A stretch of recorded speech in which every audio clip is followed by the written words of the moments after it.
Chilli powder అన్ని రకాల వంటలకు పచ్చళ్లకు సరైన chilli powder. No colour, no chemicals.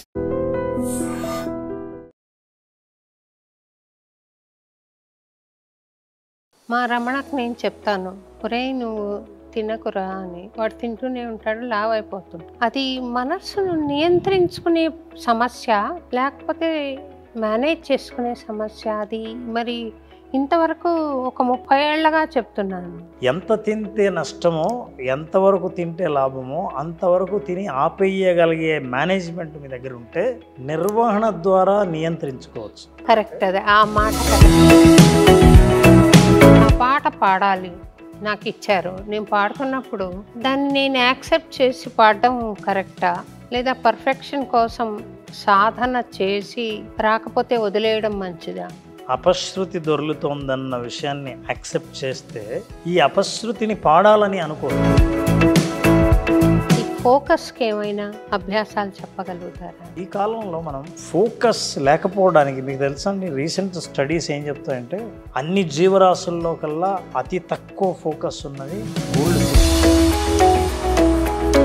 మామూలుగా ఇప్పుడు సగటు మనిషికి తన భార్య చాలా క్లోజ్ అనుకోండి, భార్య పోయిందో, భర్త పోయాడో, చెల్లెలు పోయిందో, తమ్ముడు పోయాడో, ఎవరన్నా పోయినప్పుడు ఆ ఓవర్వెల్మింగ్ దుఃఖం నుండి యాక్సెప్టెన్స్ లెవెల్కి రావడానికి మీ దగ్గర అభ్యాసాలు ఉంటే తెలియజేస్తారు. అస్సలు ఆ జరిగిన వాస్తవాన్ని అంగీకరించని స్థితి డినైల్. మీరు ఒక కథ చెప్పారండి, మీరు చెప్పండి, వింటారు. పేద మహిళ ఆరెంజ్ అమ్ముకుంటుంది. ఆవిడ చాలా పేద మహిళ, నేను రోజు చూస్తుంటాను. ఆవిడకు ఒక పండు తినే యోగం లేదు, అమ్మేవాళ్ళు ఎప్పుడు తినరు.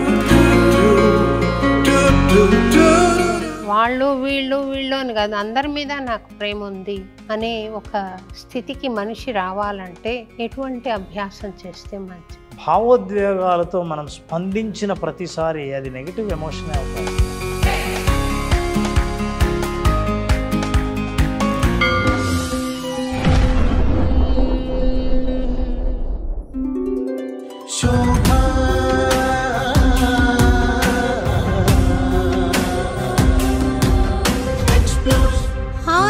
Explore only the truth, the two for you all. Shobha explores. నమస్తే రామ్ గారు. నమస్తే అండి. మీరు అన్నమయ్యపురం రావడం చాలా సంతోషంగా ఉంది. మీరు చేస్తున్న సేవ సమాజానికి చాలా గొప్పదండి. ధనమూలమిదం జగత్ అంటారు, కానీ నా ఉద్దేశంలో మనోమూలమిదం జగత్ అని అనుకుంటాను. ఆ మనసును నియంత్రించే దిశగా మీరు అందిస్తున్న శిక్షణ కార్యక్రమాలు చాలా గొప్పవి. నేనన్న మాట సబబే అంటారా, మనోమూలమిదం జగత్ అన్నది? చాలా సంతోషం అండి మీరు అన్నమయ్యపురానికి ఆహ్వానించడం, మీతో భావాలు పంచుకునే అదృష్టం రావడం నిజంగా ఇది వాళ్ళ సంతోషించదగిన విషయం. చాలా గొప్ప మాట చెప్పారు. అసలు నేను కూడా ఈసారి ఈ విషయం వాడొచ్చు అని అనుకుంటున్నాను. ఎందుకంటే ధనమూలమిదం జగత్ అనేది ధనం రావచ్చు పోవచ్చు, కానీ మనస్సు, మనోధైర్యం, మనస్సు నిష్కల్మషంగా ఉండటం అనేది గొప్ప ఆస్తి. కనిపించే ఆస్తులు కొన్ని, కనిపించనివి కొన్ని. కనిపించేవి అదృశ్యం అవ్వచ్చు, అదృశ్య రూపంలో ఉన్నవి కనిపించక్కర్లేదు. చాలా చక్కగా చెప్పారండి. ఈ మనసును నియంత్రించే దిశగా నేను కొత్తగా అన్నమాచార్య కీర్తనల కార్యక్రమాలు ప్రచారం చేయాలని పాడుతున్నప్పుడు నాకు సభాకంపం చాలా ఉండేది. నేను యోగా ప్రాక్టీస్ చేసేదాన్ని, తర్వాత ధ్యానం చేసేదాన్ని, తర్వాత వివేకానంద లిటరేచర్ చదువుతూ at my will mountains will crumble అని ఒక కార్డు రాసుకుని మైక్ ముందర పెట్టుకుని పాట మొదలుపెట్టేదాన్ని. కొంచెం కంపంతో మొదలుపెట్టేదాన్ని. తర్వాత ఏమయ్యేదో నాకు తెలియదు. ఒక కనెక్టివిటీ దొరికి చాలా నాకే తెలియని స్థాయిలో పాట సాగేదన్నమాట. దీన్ని ఏమంటాం మనము, మీ పరిభాషలో ఏమంటారు?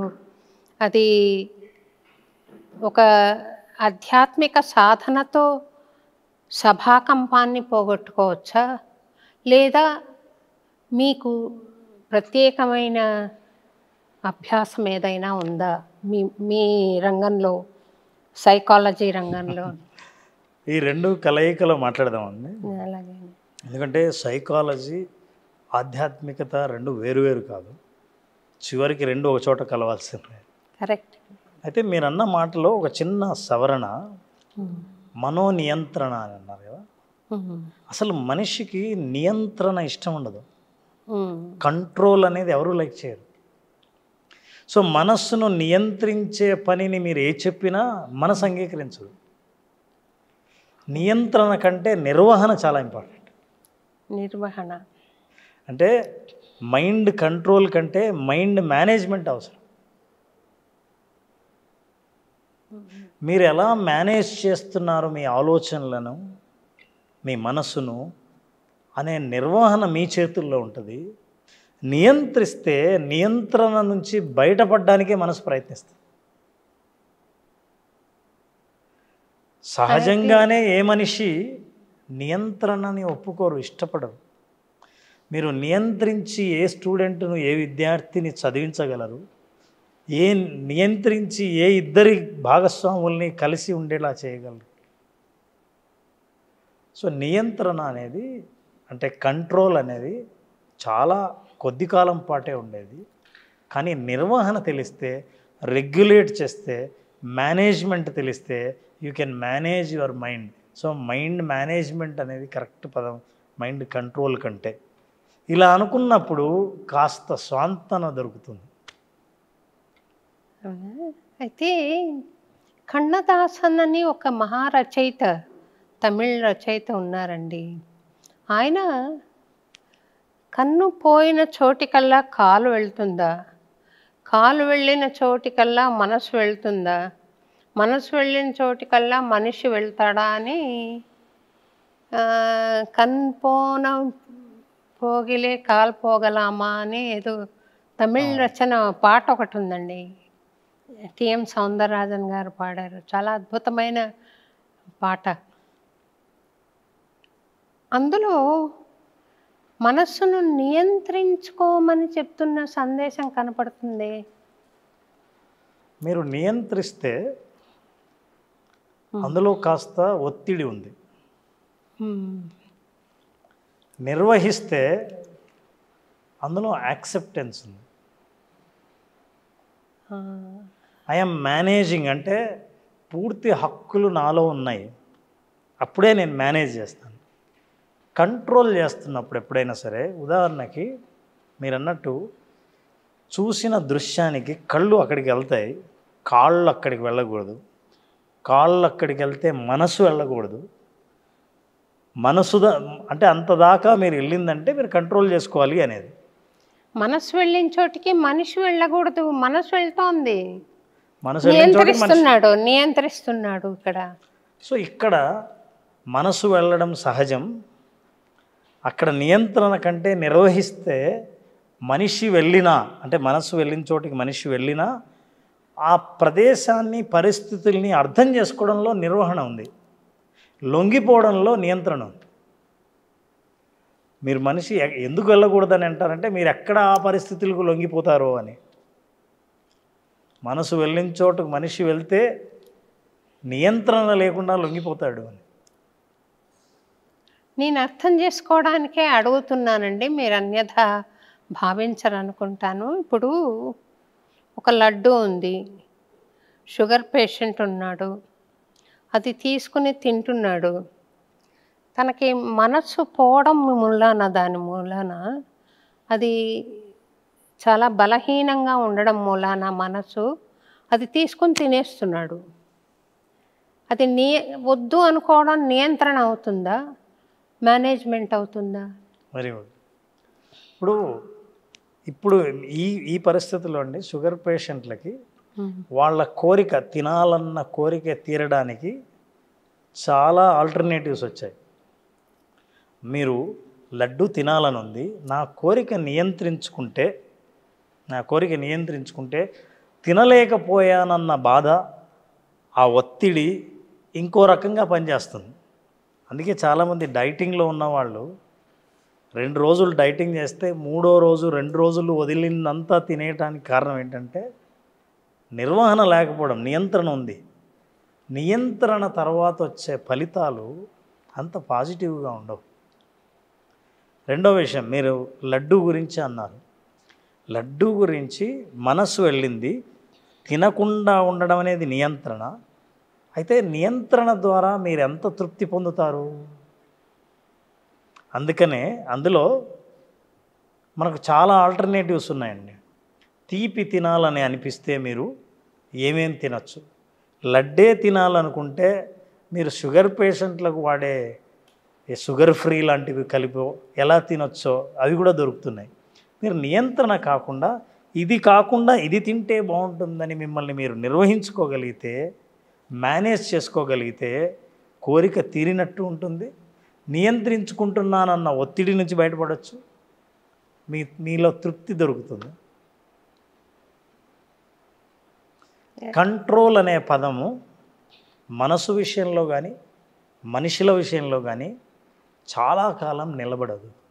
కంట్రోల్ అని అంటే ఇప్పుడు మా రమణకు నేను చెప్తాను, ఒరేయ్ నువ్వు తినకురా అని, వాడు తింటూనే ఉంటాడు, లావ్ అయిపోతుంటాడు. అది మనస్సును నియంత్రించుకునే సమస్య లేకపోతే మేనేజ్ చేసుకునే సమస్య? అది మరి ఇంతవరకు ఒక 30 ఏళ్ళగా చెప్తున్నాను, జరుగుతూనే ఉంది. అది ఎలా అంటారు దాన్ని? నాకు ఇది మీరు చెప్పే సమాధానం నాకు ఉపయోగపడుతుంది వాడికి చెప్పడానికి. నిర్వహణ ద్వారా నియంత్రించుకోవచ్చు. ఎలా కరెక్ట్, అదే ఆ మాట కరెక్ట్ అండి. తినాలన్న కోరికని మీరు ఆపే కంటే, నియంత్రించే కంటే ఎలా నిర్వహించడం అంటే, ఎంత తింటే నష్టమో, ఎంతవరకు తింటే లాభమో అంతవరకు తిని ఆపేయగలిగే మేనేజ్మెంట్ మీ దగ్గర ఉంటే అది నియంత్రణే. అయితే మీ భావం, నేను అనుకుంటున్న భావం రెండు ఒకటే, కాకపోతే మాటలు కొంచెం తేడా వచ్చాయి అని అనిపిస్తుంది. చాలా ఇంపార్టెంట్ అండి మాటలు.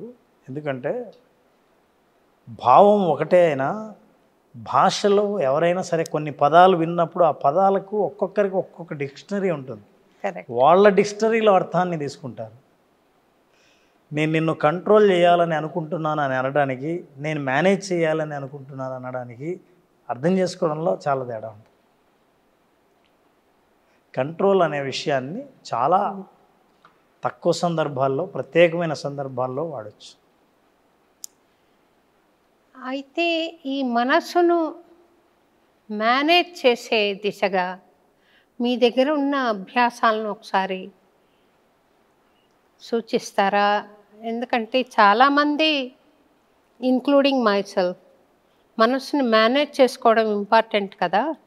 అభ్యాసాలంటూ 1, 2, 3, 4 అని ఉంటే సాధన చేయడానికి అవకాశం ఉంటుందేమో అని. తప్పకుండా. అయితే మనం మేనేజ్ చేసుకోవడానికి ఏ విషయంలో లక్ష్యం ఏంటి అనే దాన్ని బట్టి మనం ఏం ప్రాక్టీస్ చేయాలని అర్థం అవుతుంది. ఒక స్టూడెంట్ అయితే నేను బాగా చదువుకొని మంచి ర్యాంకు తెచ్చుకోవాలనే లక్ష్యం ఉంటుంది.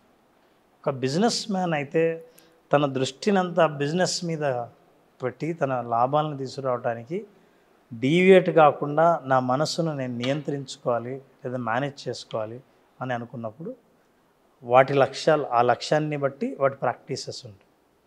అలాగే ఒక ఆర్గనైజేషన్లో పనిచేసే వాళ్ళు, మీరు ఇందాక సభాకంపం గురించి అడిగారు, మనం దాని గురించి మాట్లాడలేదు, కానీ మరి ఆ విషయంలో ఎట్లా మేనేజ్ చేసుకోవాలని ఉంటాయి. అయితే బేసిక్గా వీటన్నిటికీ అన్వయించేటట్టు కొన్ని విషయాలు ఉన్నాయి. మనం దాని గురించి మాట్లాడాలి. నెంబర్ 1 ఏంటంటే, మనసు నియంత్రణ లేకపోవడానికి పర్ఫెక్షన్ పెరాలసిస్ అంటారు. అంటే ఖచ్చితత్వం కోసం ప్రయత్నించడం. నేను చేస్తున్న పని పర్ఫెక్ట్గా ఉందా లేదా, పర్ఫెక్ట్గా ఉండే వరకు ప్రయత్నిద్దాం, ఇంకా సరిగ్గా లేదని ఆ అసంతృప్తి మనిషికి కంట్రోల్ లేకుండా, నియంత్రణ లేకుండా, నిర్వహణ లేకుండా చేయి దాటిపోయే అవకాశం ఉన్నాయి ఆలోచనలు, పర్ఫెక్షన్ పెరాలసిస్ వల్ల. దాన్ని మనం అర్థం చేసుకోవాల్సింది ఏంటంటే ప్రపంచంలో పర్ఫెక్షన్ అంటూ ఏదీ లేదు. మన ప్రయత్నం చేస్తూ పర్ఫెక్షన్ వైపు ప్రయాణం చేయగలమే తప్ప పర్ఫెక్షన్ని సాధించలేం.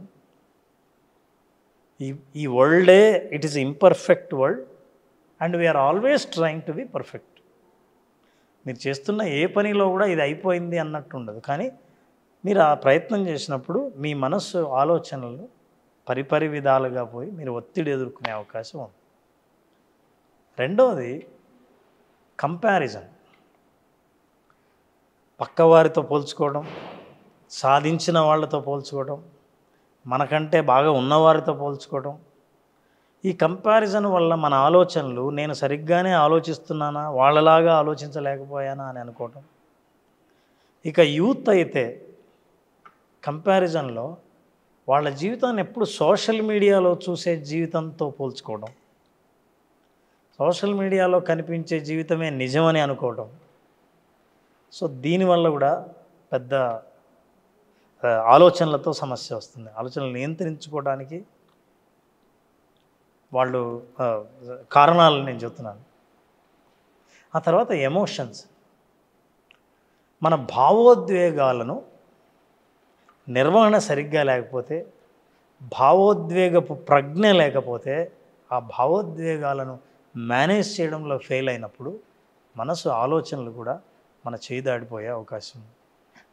సింపుల్గా చెప్పాలంటే PCE అనే కారణాలు పర్ఫెక్షన్, కంపారిజన్, ఎమోషన్స్, రెగ్యులేట్ చేయలేకపోవడం ఎమోషన్స్ని. సో ఈ 3 కారణాల వల్ల మనిషి ఆలోచనలను ఎప్పుడైనా తన చెయ్యి దాటిపోయి ఏం ఆలోచిస్తున్నారో తెలియక ఆ ఆలోచనల వల్ల జీవితాన్ని ప్రమాదం తెచ్చుకునే వ్యక్తులు చాలామంది ఉంటారు. ఇవి ప్రధానమైన కారణాలు. ఇక ప్రాక్టీసెస్ అంటారా? ఎస్, సైకాలజీ పరంగా కానీ ఆధ్యాత్మికంగా కానీ ఆధ్యాత్మిక జ్ఞానం ఉన్నవాళ్ళు బాగా దీన్ని అర్థం చేసుకుంటారు, వీటిని ఫాలో అవుతారు. ఫర్ ఎగ్జాంపుల్ నా దగ్గర ABCD మోడల్ ఉంది. ABCD model, okay. ఏ అంటే యాక్సెప్టెన్స్. నేను నా జీవితాన్ని ఉన్నదన్నట్టు అంగీకరించడం, ఇదే మహాప్రసాదం అని నేను అనుకోవడం. ఇది ఆధ్యాత్మిక జ్ఞానం ఇలా అనుకునేలా చేస్తుంది. కృతజ్ఞతాభావం, లైఫ్ ఎలా ఉందో అలా నేను ఆస్వాదించకపోతే జీవనకాలం చాలా తక్కువ. ఈ తక్కువ కాలంలో మీరు ఆందోళనలోనే మీ జీవితాన్ని ముగించేసే అవకాశం ఉంది. Accept as it is, this is the first thing. ఇక మీరు సైకాలజీ పరంగా చెప్పినా ఏదైనా సరే రెసిస్టెన్స్ కంటే యాక్సెప్టెన్స్ హాయిగా ఉంటుంది. ఇది నాకు వద్దు, ఇది నాకు ఇష్టం లేదు అనుకునే కంటే ఇది నా జీవితంలో భాగము. ఉదాహరణకి నేను మళ్ళీ మీ స్టేజ్ ఫియర్ విషయానికి వస్తాను. సభాకంపం, స్టేజ్ ఎక్కిన ప్రతి మనిషికి సహజమే ఈ భయం కలగడం అన్నది, అతి సహజమే. కాబట్టి నాకు కూడా సహజమే అని యాక్సెప్ట్ చేసినప్పుడున్న ప్రశాంతత వేరు. నాకెందుకుంది, ఇలా ఉండకూడదే, అందరికీ ఉంటుందా, ఎంతసేపు ఉంటుందో, జనాలు ఏమనుకుంటారో, నన్ను ఎలా జడ్జి చేస్తారో అన్న ఆలోచనలు మనిషిని ఆందోళన పడేలా చేస్తాయి. ఇది మొదటిదని. ఇక మనం B గురించి మాట్లాడదాం. Breathing exercise. మనిషి ఆలోచనలు ఆందోళనకరంగా మారినప్పుడు మన బ్రీతింగ్లో తేడా వస్తుంది. యోగా ప్రాక్టీస్ చేసేవాళ్ళు కానీ, కాస్త ఆధ్యాత్మిక జ్ఞానం ఉన్నవాళ్ళు కానీ వాళ్ళకి దాని యొక్క ప్రత్యేకత తెలుసు. ప్రాణాయామంలో అసలు మన ఎమోషన్స్ కూడా, భావోద్వేగాలు కూడా మారినప్పుడు బ్రీతింగ్ ప్యాటర్న్ మారిపోతుంది. సో ఈ బ్రీతింగ్ ప్రాక్టీసెస్ ద్వారా, రెగ్యులరైజ్ చేయటం ద్వారా, నాకు కోపం వచ్చినప్పుడు బ్రీతింగ్ పెరిగినప్పుడు, నాకు ఈ ప్రాక్టీస్ తెలిసినప్పుడు దాన్ని న్యూట్రలైజ్ చేయగలను. అది న్యూట్రలైజ్ చేసినప్పుడు హార్ట్ బీటు, పల్సు, నా మనోభావాలు అన్నీ న్యూట్రల్ అవుతాయి. సో బ్రీతింగ్ ప్రాక్టీస్ చేయడం ద్వారా కూడా దీన్ని సాధించవచ్చు. సి, కాన్షియస్ యాక్షన్ అంటే చాలామంది ఫెయిల్ అవ్వడానికి, భయపడడానికి కారణం ఏంటంటే అండి, భయం కాబట్టి ఆ పని చేయను, ఆందోళన కాబట్టి నేను న్యూట్రల్గా ఏమీ చేయకుండా ఉన్నాను. ఏమీ చేయకుండా ఉండడం ప్రధానమైన కారణం సమస్యలకి. యాక్చువల్గా చాలామంది అనుకుంటారండి, ధైర్యం ఉన్నవాళ్ళు భయం లేని వాళ్ళు అనుకుంటారు. తప్పు. భయానికి వ్యతిరేక పదం ధైర్యం అనుకుంటారు. తప్పు. ధైర్యం అంటే ఏంటంటే భయం ఉండి కూడా చెయ్యడమే ధైర్యం. భయం లేకపోవడం ధైర్యం కాదు. సో భయం అంటూ సహజం. సో యాక్షన్ తీసుకుంటారు. చేసే ప్రయత్నాన్ని విరమించకుండా ప్రయత్నం చేయటం అనేది చాలా అవసరం. నాకు స్టేజ్ ఫియర్ ఉంటే స్టేజే ఎక్కకపోవడం కొంతమంది చేస్తే, కనీసం 5 సార్లైనా స్టేజ్ ఎక్కితే 6వసారి భయాన్ని పోగొట్టుకోవడం అది ధైర్యస్తుల లక్షణం. సో కాన్షియస్ యాక్షన్ అనేది తీసుకోవాలి. ఇక చివరిది detach from the results. CABCD అవును, conscious action. Action. D is the detaching from the results, outcome. Bhagavad Gita. కర్మణ్యేవాధికారస్తే. అయితే మీరు ఎంత ఎక్కువ మీ అటాచ్మెంట్ రిజల్ట్ మీద ఉంటుందో మీ ప్రయత్నం మీద ఫోకస్ తగ్గుతుంది. మీ ప్రయత్నం మీద ఇది సైకలాజికల్గా, సైంటిఫిక్గా మాట్లాడితే మీ ఫోకస్ ఎక్కడ ఉంటుందో దాని మీద మీ ప్రయత్నాలు చాలా బలంగా ఉంటాయి. మీ ఫోకస్ రిజల్ట్ మీద ఉన్నప్పుడు ఆందోళన పెరుగుతుంది. So detach from the results అన్నది ఆధ్యాత్మిక జ్ఞానము. సైకలాజికల్గా ఆలోచించినా సరే నా ఫోకస్ ప్రయత్నం పూర్తిగా చేస్తున్నాను అనే దాని మీద మీరు ఫోకస్ పెట్టినప్పుడు రిజల్ట్ రాక మానవు. అలా అని మీరో నేనో ఈ వేదిక ద్వారా మనమేమి గ్యారంటీ రిజల్ట్స్ ఇవ్వట్లేదు. ఎందుకంటే ప్రయత్నాన్ని ఆపొద్దని చెబుతున్నాం. ఫెయిల్ అయిన వాళ్ళు ఎవరంటే ప్రయత్నాన్ని ఆపేసిన వాడు ఫెయిల్ అయిన వాడు తప్ప, ప్రయత్నిస్తూ ఫెయిల్ అయిన వాళ్ళు ఫెయిల్యూర్ కింద లెక్క కాదు. కాబట్టి detach from the results, focus on your actions. So ఈ ABCD మోడల్లో నాకు వీలైనంత ఆధ్యాత్మికంగాను సైకలాజికల్గాను కనెక్ట్ చేసే ప్రయత్నం చేశాను. దీనివల్ల మానసిక ఆందోళనలు తగ్గి ప్రశాంతత వైపు ప్రయాణించవచ్చు. బాగా చెప్పారండి. యాక్సెప్టెన్స్ అంటున్నారు కదా. ఇప్పుడు నేను ఒక పాట పాడుతున్నాను. ఆ పాట నాకు ఒక దగ్గర శృతి మించిపోతోంది, శృతి తప్పుతోంది. ఆ పాట పాడాలి, నాకు ఇచ్చారు. నేను పాడుతున్నప్పుడు దాన్ని నేను యాక్సెప్ట్ చేసి పాడడం కరెక్టా, లేదా పర్ఫెక్షన్ కోసం సాధన చేసి రాకపోతే వదిలేయడం మంచిదా? మీకు అపశృతి దొర్లుతోందన్న విషయాన్ని యాక్సెప్ట్ చేస్తే ఈ అపశృతిని పాడాలని అనుకోరు. యాక్సెప్ట్ చేశారు కాబట్టి సాధనను పెంచుతారు. ఈ అపశృతి కానే కాదు అని మీరు యాక్సెప్ట్ చేయలేదనుకోండి, ఈ తప్పునే మీరు ప్రచారం చేస్తారు, ఈ తప్పునే పాడతారు. యాక్సెప్ట్ చేయడం వల్ల ఇది తప్పు, ఇది ఎవరు శ్రోతలు వినకూడదు, ఇది వినిపించకూడదు నేను అని అనుకున్నప్పుడు మీ సాధన మీద మీరు ఫోకస్ చేస్తారు. మహా అంటే వాయిదా వేస్తారు, సాధన కోసం మరింత సమయాన్ని కేటాయిస్తారు, యాక్సెప్ట్ చేశారు కాబట్టి. మీ ఉద్దేశం ఈ పాయింట్ చెప్పడంలో నాకు అర్థమైందండి. యంగ్స్టర్స్ ఎవరైనా, స్టూడెంట్స్ లాంటి వాళ్ళు, చిన్న వయసు ఉన్న వాళ్ళు అర్థం చేసుకోవడం కోసం నేను కొంత విపులంగా అడుగుతున్నాను. పర్ఫెక్షన్ అని అంటే యాక్సెప్టెన్స్ అంటే ఏ స్థాయిలో యాక్సెప్టెన్స్ వస్తుంది? ఇది నాకు అర్థం కాలేదు, ఇంతవరకే అర్థమైంది, ఇంతే చెప్తాను అనడం యాక్సెప్టెన్సా? ఇంకా నేను ఈ అటెంప్ట్ వదిలేసి నేను దీన్ని పర్ఫెక్ట్ చేసుకుంటాను అనుకోవడం సబబా? ఏమిటి అనేది అర్థం కాలేదు నాకు. పర్ఫెక్షన్ అనేది ప్రయాణం. సో ఈ ప్రయాణం నిరంతరం సాగుతూ ఉండాలని అనుకున్నప్పుడు మీ ప్రయత్నం కూడా నిరంతరంగా ఉంటుంది. కానీ యాక్సెప్ట్ చెయ్యని వాళ్ళు ఏం చేస్తారంటే ఆగిపోతారు. ఎలా ఆగిపోతారంటే ఇదే పర్ఫెక్ట్ అనుకొని అక్కడ ఆగిపోతారు. పర్ఫెక్ట్ అని అనుకోరు. కాకపోతే నేను పాడుతున్న పాట ఈ స్థాయిలో ఉంది, ఈ స్థాయిలో ఉండవచ్చు, ఈ స్థాయిలో పాడుతున్నాను, నేను పాడటం మంచిదా లేదా ఆ స్థాయి నేను అనుకుంటున్న స్థాయి చేరి పాడడం మంచిదా అనేది. ఇది మంచి ప్రశ్న అండి. ఎందుకంటే సెల్ఫ్ రిఫ్లెక్ట్ అయ్యే సెల్ఫ్ అవేర్నెస్ క్వశ్చన్. మీకు ఈ ప్రశ్న కలిగిందంటేనే యాక్చువల్గా ఉండాల్సిన స్థాయి ఇది, నా స్థాయి ఇది అని ఎప్పుడైతే అనుకున్నారో అక్కడే వినయం వచ్చింది జీవితంలో. ఎప్పుడు వినయం వచ్చిందో మీరు ఇంకా సాధన చేయడానికి ప్రయత్నించడం మొదలు పెడతారు. కానీ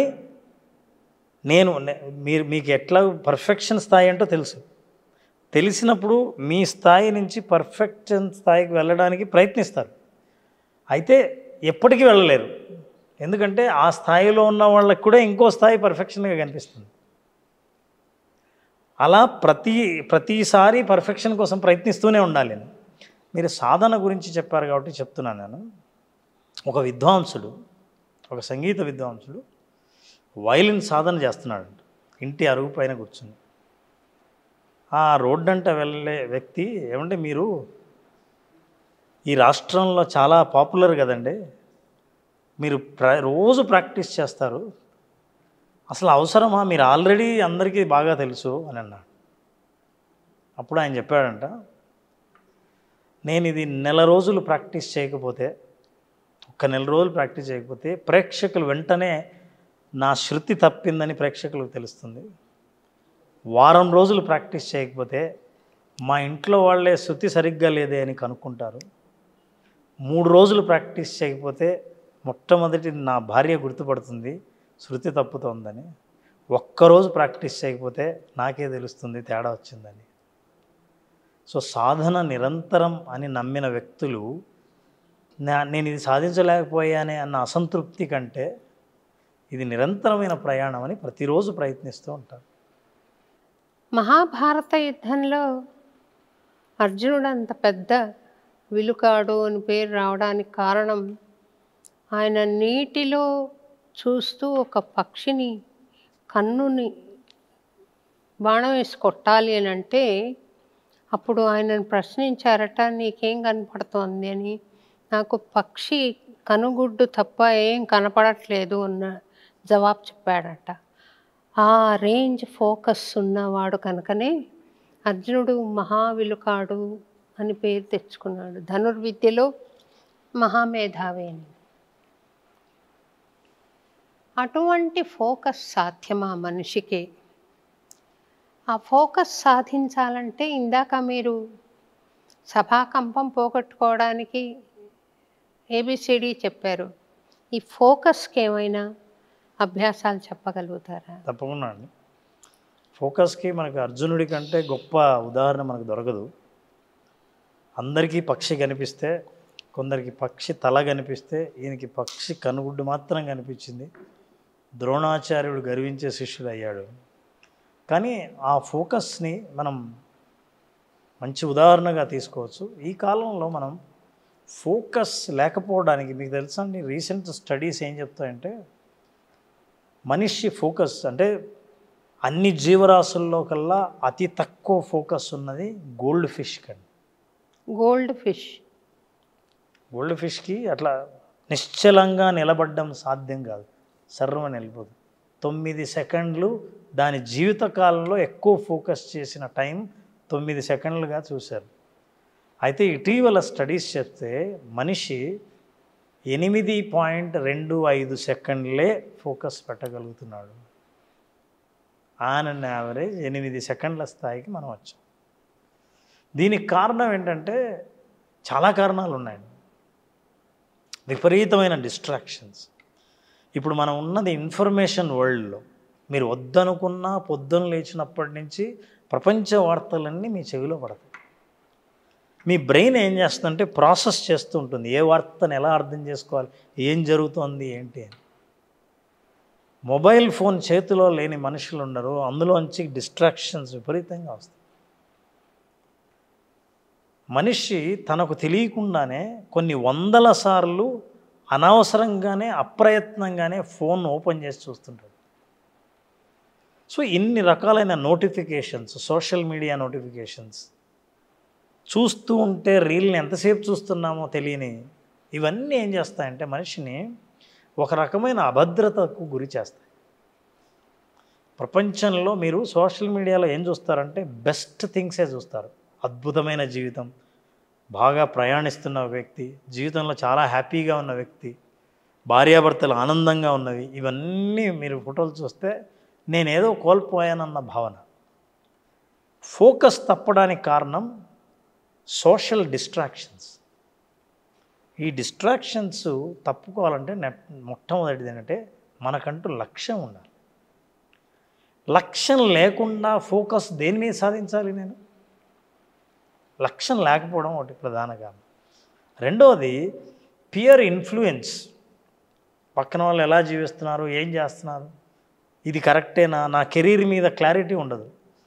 ఏదో ఒక సబ్జెక్టు తీసుకుంటారు, ఒక రంగంలోకి అడుగు పెడతారు, కొంత తేడాలు రాగానే వెంటనే ఇంకో రంగం మారితే బాగుండేమో, వాళ్ళు చేసిన పని చేసింటే బాగుండేదేమో, నేను అమెరికా పోయింటే బాగుండేదేమో అని ఆలోచిస్తారు. సో ఇవన్నీ మన ధ్యాసను పక్కకు తప్పేలా చేస్తాయి. సో లక్ష్యం అనేది ప్రధానంగా ఉండి ఫోకస్ని సాధించాలంటే నెంబర్ 1 మీరు డీక్లట్టరింగ్ చేయాలి. డీక్లట్టరింగ్. క్లట్టర్ అంటే ఏంటంటే చిందరవందరగా ఉండడం, మనసులో ఆలోచనలు చిందరవందరగా ఉండడం. రెండో విషయం, డీక్లటర్ చేసినప్పుడు చాలా శుభ్రమైన పరిస్థితులు మీ చుట్టూ ఉండడం. ఉదాహరణకి ఒక స్టూడెంట్ని తీసుకుంటే ఎదురుగా ఇన్ని పుస్తకాలు పెట్టాడు అనుకోండి, ఎగ్జామ్స్కి చదవాలి. ఈ పుస్తకం చదువుతున్నప్పుడు అతనికి ఇంకో సబ్జెక్టు గుర్తొస్తుంది. ఇంకో సబ్జెక్టు, బుక్కులు, ఇన్ని పుస్తకాలు, ఇన్ని సబ్జెక్ట్స్ ఉన్నాయనుకుందాం. ఒక సబ్జెక్టు చదువుదామని కూర్చున్నప్పుడు ఆ సబ్జెక్టు మీద దృష్టి ఉండదు, ఇంకో సబ్జెక్టులో చాలా పెండింగ్ ఉన్నాయే అన్న ఆలోచన వస్తుంది. అంటే క్లట్టర్డ్ ఎన్వైరన్మెంట్, మీ చుట్టూ ఉన్న పరిస్థితులు కూడా చాలా క్లట్టర్డ్గా ఉన్నప్పుడు ఆలోచన కేంద్రీకరించడం చాలా కష్టం. సో నెంబర్ 1, మీ చుట్టూ పరిస్థితులు మీరు శుభ్రమే కాకుండా క్లారిటీ, ఇది ఇతరమైన వస్తువులు ఏమి, మీరు ఏం చేస్తున్నారో ఆ పనే మీ ఎదురుగా ఉండాలి, అప్పుడు కేంద్రీకరించవచ్చు. రెండవది చాలా విషయాలు, యోగాలో త్రాటక క్రియ అని ఒక దీపాన్ని వెలిగించి దీపాన్ని ఎదురుగా ఉంచి చాలాసేపటి వరకు ఆ దీపాన్ని పరిశీలనగా పరీక్షిస్తూ దీపంలో మారుతున్న రంగులను, వాటి కదలికలను అబ్జర్వ్ చేస్తూ చేసే ప్రాక్టీస్ ద్వారా మీరు కొంత ఫోకస్ని సాధించవచ్చు. ధ్యానం ద్వారా మీరు ఫోకస్ని సాధించవచ్చు. అనవసరమైన ఆలోచనలను ఎలా అయితే మనం పక్కన పెట్టి మనం ధ్యానం చేస్తామో అలా చేసినప్పుడు కొంతవరకు మీరు ఫోకస్ని సాధించవచ్చు. సో కొన్ని మానసికంగా, భౌతికంగా డీక్లటర్ చేయడం ద్వారా, డిస్ట్రాక్షన్స్ని పక్కన పెట్టడం ద్వారా మనం ఫోకస్ని సాధించవచ్చు. లక్ష్యం ప్రధానం, అప్పుడు ఈ ప్రాక్టీసెస్ పనిచేస్తాయి. చాలామందికి ఉదయాన్నే నిద్ర లేవడం ఎలా అని నేర్పిస్తాం. నిద్ర లేవగలుగుతారు, లేచిన తర్వాత ఏం చెయ్యాలో లక్ష్యం లేనప్పుడు మళ్ళీ నిద్రపోతారు. జీవితంలో లక్ష్యం లేనప్పుడు మీ దృష్టి కేంద్రీకరించడం ఎలాగో చెప్పినా సరే అసలు దేని మీద కేంద్రీకరించాలో తెలియదు. కాబట్టి ఒక లక్ష్యాన్ని ఉంచండి, మిమ్మల్ని మీరు నమ్మండి, మీ భవిష్యత్తుని మీరు ముందే చూడగలగండి, అప్పుడు మీరు దృష్టి కేంద్రీకరిస్తారు. ఇక డిజిటల్గా కూడా కొన్ని రకాలైన టెక్నాలజీలో ఉంటుంది ఇప్పుడు జనరేషన్ అండి. కొన్ని అప్లికేషన్లు వచ్చాయి. మీరు ఆ అప్లికేషన్లను డౌన్లోడ్ చేసుకుంటే, అంటే చాలా ఉన్నాయి, మీరు ఎన్ని గంటల పాటు మొబైల్ ఫోన్తో స్పెండ్ చేశారు టైము అని అది చెప్తుంది. ఇన్ని గంటలు మీరు మొబైల్ చూశారు. ఇంకా కొన్ని అప్లికేషన్స్ ఉన్నాయి, మీరు వాటిని ఆన్ చేస్తే ఏ నోటిఫికేషన్స్, ఏ డిస్టర్బెన్సెస్ మిమ్మల్ని, ఏ నోటిఫికేషన్స్ రావు. ఆన్ చేయాలనుకుంటే మీరు డబ్బులు కట్టాలి, ఫోన్ వాడాలనుకుంటే మీరు డబ్బులు పే చేయాలి, వాడకూడదు అనుకుంటే అది క్లోజ్ అవుతుంది. సో మీరు చేయాల్సిన పని మీద దృష్టి పెట్టండి.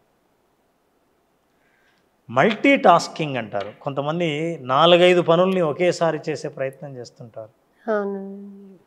దానివల్ల ప్రయోజనం లేదు, అసలు మల్టీ టాస్కింగ్ అంటూ లేదు. ఒక పని మీద ధ్యాసను పూర్తి చేసి ఒక లక్ష్యం ఉంచుకొని మళ్ళీ ఇంకో పని మీదకి వచ్చి మళ్ళీ ఇంకో పని మీదకి రావచ్చు. కానీ అన్నీ ఒకేసారి చేయాలని అనుకోవటం సాధ్యం కాదు. ఇవన్నీ ప్రాక్టీస్ చేయడం ద్వారా ఫోకస్ని సాధించవచ్చు. సంతోషం అండి. ఇందాక మనం వదిలేసిన అంశాన్ని మళ్ళీ తిరిగి నేను తీసుకొస్తున్నాను.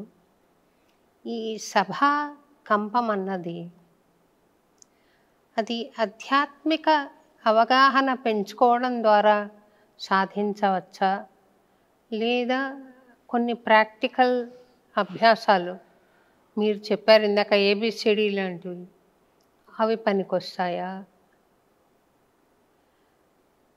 తర్వాత ఒక పని రిజల్ట్ మీద మనసు కేంద్రీకృతం కాకపోతే సభాకంపం ఉండదు అన్న ఒక థియరీ మీరు కూడా చెప్పారు. సగటు మనిషికి స్టేజ్ ఎక్కుతున్నాను అని అంటే నేను బాగా పాడాలి అన్న ఉద్దేశం ఉంటుంది తప్ప, ఎట్లా వచ్చినా పర్వాలేదు నా ప్రయత్నం నేను చేస్తాను అనే ఉద్దేశంలో వెళ్ళే వాళ్ళు చాలా అరుదుగా ఉంటారు అనుకుంటాను. Unless the mind is totally hooked on to spirituality. లేకపోతే సగటు గాయకుడికి కానీ గాయనికి కానీ ఎలా ఉంటుందంటే వేదిక మీదకి వెళ్ళి బాగా పాడాలి అనే సంకల్పమే ఉంటుంది, అనే ఎయిమే ఉంటుంది, లక్ష్యమే ఉంటుంది తప్ప నేను వేదికకి వెళ్ళి నా ప్రయత్నం నేను చేస్తాను ఎలా అయినా పర్వాలేదంటే వాడు యోగి అవుతాడు. కొన్ని ప్రకృతి సిద్ధాంతాలు మనం అర్థం చేసుకున్నప్పుడు దీన్ని సాధించడం కష్టం, చాలా సులభం, కష్టం ఏం కాదు. ఏంటి అంటే అద్భుతమైన గాయకులు ఎవరైనా సరే ప్రపంచంలో వాళ్ళందరూ ఒక గేటు దాటి వెళ్ళిన వాళ్ళే. ఆ గేటు గుండా మీరు వెళ్ళాల్సిందే. ఆ గేటే ఫెయిల్యూర్. చాలామంది ఫెయిల్యూరు సక్సెస్ రెండు వేరు వేరు అనుకుంటారు. అపజయం విజయం, మనం విజయం వైపు వెళ్ళాలి తప్ప అపజయం వైపు కాదు అని. కానీ విజయానికి వెళ్ళడానికి దారి అపజయం నుంచే వెళ్ళాలనే విషయం చాలామందికి తెలియదు. Failure is the stepping stone to success అంటారు. అయితే failure is not stepping stone, learning from the failure is the stepping stone. Sorry, learning from the failure is the stepping stone. మీ అపజయం నుంచి మీరు పాఠాలు నేర్చుకోకపోతే అది స్టెప్పింగ్ స్టోన్ అవ్వదు. లేకపోతే 10th క్లాస్ 10 times ఫెయిల్ అయ్యి అది సక్సెస్ స్టోన్ అని అంటే ఎవరు ఒప్పుకో. కాబట్టి you have to learn from the failure. Perfection అనేది, ఎక్సలెన్స్ అనేది ఫెయిల్యూర్తో మొదలవుతుంది. కాబట్టి దాన్ని యాక్సెప్ట్ చేసి మీ దృష్టిని బాగా పాడే ప్రయత్నం మీద దృష్టి పెట్టండి. ఫర్ ఎగ్జాంపుల్ మీరు చూడండి, భక్తితో భజన చేసేవాళ్ళు తమ గొంతు ఎంత బాగుందని చూసుకునేవాళ్ళు ఎంతమంది? అక్కడ భక్తి ఉంటుంది, కానీ నా గొంతు బాగుందా లేదా అని ఆలోచించాల్సిన అవసరం లేదు. వేదిక మీద పాడే గాయకులు మొదటిసారి పాడుతున్న వాళ్ళు, అంటే మీరు సభాకంపం వాళ్ళకే ఉంటుంది కాబట్టి స్టేజ్ ఫియర్ వాళ్ళకే ఉంటుంది, బాగా పాడాలనే ప్రయత్నం ఉంటుంది. కానీ బాగా పాడడం అంటే అర్థం ఏంటి అనేది మనం కొంచెం డీటెయిల్స్లోకి వెళ్దాం. ప్రేక్షకుల చప్పట్ల మీకు గుర్తు, లేదా మీ ఆత్మతృప్తి, ఇది చాలా ఇంపార్టెంట్. నేను బాగా పాడాలని అనుకున్నప్పుడు మీరు చేసిన ప్రయత్నం ఏంటి, సాధన ఎంతవరకు చేశారు? మీ సాధన లోపం లేకుండా, నా ప్రయత్న లోపం లేకుండా మీరు పాడిన పాట అవతల వాళ్ళు మీరు ఫెయిల్ అయినా సరే మీ ప్రయత్నాన్ని అభినందిస్తారు. అయినా మన లక్ష్యం అభినందన కానంత వరకు, అభినందనే లక్ష్యం అనుకోండి, మీరు నా పాట పాడడం మీదే నేను ఎక్కువగా బాగా పాడాలనే ఆతృత కనిపిస్తుంది. అలా కాకుండా నా గొంతులో తేడా నాకే తెలుస్తోంది, నేను ఇంప్రూవ్ అవుతున్నాను అనే లక్ష్యం మీద మీరు పాడుతూ పోవడం మొదలు పెడితే ఇక ఆధ్యాత్మిక జ్ఞానం ఎక్కడ పనికి వస్తుంది? ఆధ్యాత్మికంగా ఆలోచించే వాళ్ళంటే నేను పాడడం అనేది సభా వేదిక మీద నేను ఈ భక్తి సంగీతంలో మునిగిపోవడం అనేది ఈరోజు విషయం కాదు, నా ప్రయాణం చాలా ఉంది, ఇంతటితో అయిపోలేదు అని అనుకున్న వాళ్ళకి ఎక్కడా భయం కలగదు. ఇవాళ నన్ను మెచ్చుకోకపోతే రేపు మెచ్చుకుంటారో లేదో అన్న భయం ఉన్న వాళ్లకు, ఆ ఆందోళనలో వాళ్ళకి స్టేజ్ ఫియర్ కలుగుతుంది, వాళ్ళు సరిగ్గా పర్ఫామ్ కూడా చేయలేరు. సో అలా నెంబర్ 1 సాధన అండి చేయాల్సింది. అంటే దీని ముందు వెనకాల ఏం చేశారు అన్న. నెంబర్ 2 బ్రీతింగ్ ప్రాక్టీస్ కూడా.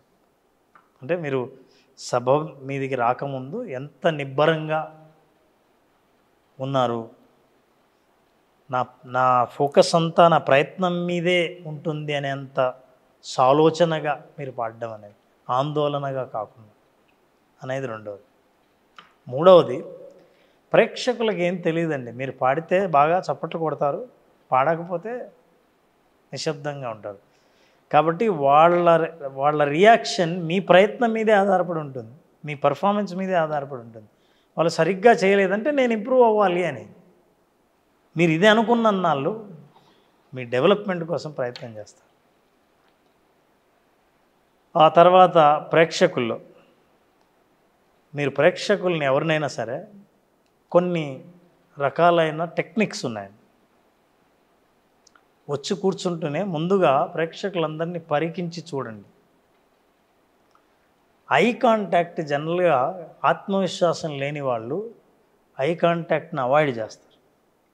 నేను సరిగ్గా పాడలేనేమో, మెచ్చుకుంటారో లేదో అని అనుకున్న వాళ్ళు తలొంచుకొనో మనుషుల్ని చూడకుండానో పాడడానికి ప్రయత్నిస్తారు. సో ముందుగా మీరు వస్తూనే అందరిని ఒక్కసారి పరికించి చూడండి. వాళ్ళకు ఆత్మవిశ్వాసం కలుగుతుంది, మీరు బాగా పాడగలుగుతారు అందుకే చూశారని వాళ్ళ ఆత్మవిశ్వాసం పెరుగుతుంది. మంచి గాయకులే మన ముందున్నారు, మనం మంచి పాటే వినబోతున్నాం అనే విషయం వాళ్ళకి అర్థమవుతుంది. వాళ్ళ బాడీ లాంగ్వేజ్ మీకు కాన్ఫిడెన్స్ని ఇస్తుంది. So these are all simple techniques you can follow. ఇంకా చాలా ఏ టెక్నిక్ అని, జెడ్ టెక్నిక్ అని చాలా వేదిక మీద ఉన్నాయి. A technique? అవునండి. అంటే ఇప్పుడు మీరు వేదిక మీద అందరూ జనాలు ఉంటే ఎవరిని చూడాలి, ఎలా చూడాలని అనే కంటే ఈ మూల నుంచి ఏ గీస్తారండి, మధ్యలో ఇలా గీస్తే మొత్తం మీ సభనంతా మీరు కవర్ చేస్తారు. కళ్ళతో, మీరు వేలుతో కాదు, కళ్ళతో ఇలా ఒక్కసారి ఇలా చూడండి, అందరినీ చూసినట్లు. మీరు బాగా గమనిస్తే మంచి గాయకులు, అనుభవం ఉన్న గాయకులు కూర్చుంటూనే పాట మొదలు పెట్టరు, ఒక్కసారి సభను పరికిస్తారు, సభలో ప్రేక్షకుల్ని చూస్తారు, ఒక్కసారి శ్వాస తీసుకుంటారు, కళ్ళు మూసుకొని ఒక్క క్షణం నిశ్శబ్దంగా ధ్యానం చేస్తారు, అప్పుడు పాట మొదలు పెడతారు. దాంట్లో మీ బెస్ట్ అవుట్కమ్మే వస్తుంది తప్ప ఇక మెచ్చుకుంటారా లేదన్న ఆందోళన అక్కర్లేదు. అది లక్ష్యం కాకూడదు అని అంటాను. బెస్ట్ సింగర్కి మెచ్చుకోవడం అనేది. అందుకే చూడండి, ఏస్ సింగర్స్కి ఎవరైనా వచ్చి ఏమండి మీ అభిమానులు అవ్వండి, మీ మీ పాట అంటే చాలా ఇష్టం అంటే పొంగిపోయే స్థాయిని దాటిపోయి ఉంటారు. అది కోరుకున్న వాళ్ళు మీకు ఆందోళన, అది వచ్చినప్పుడు మీకు అది అవసరమే ఉండదు. ఇదే జీవితం. బాగా చెప్పారండి.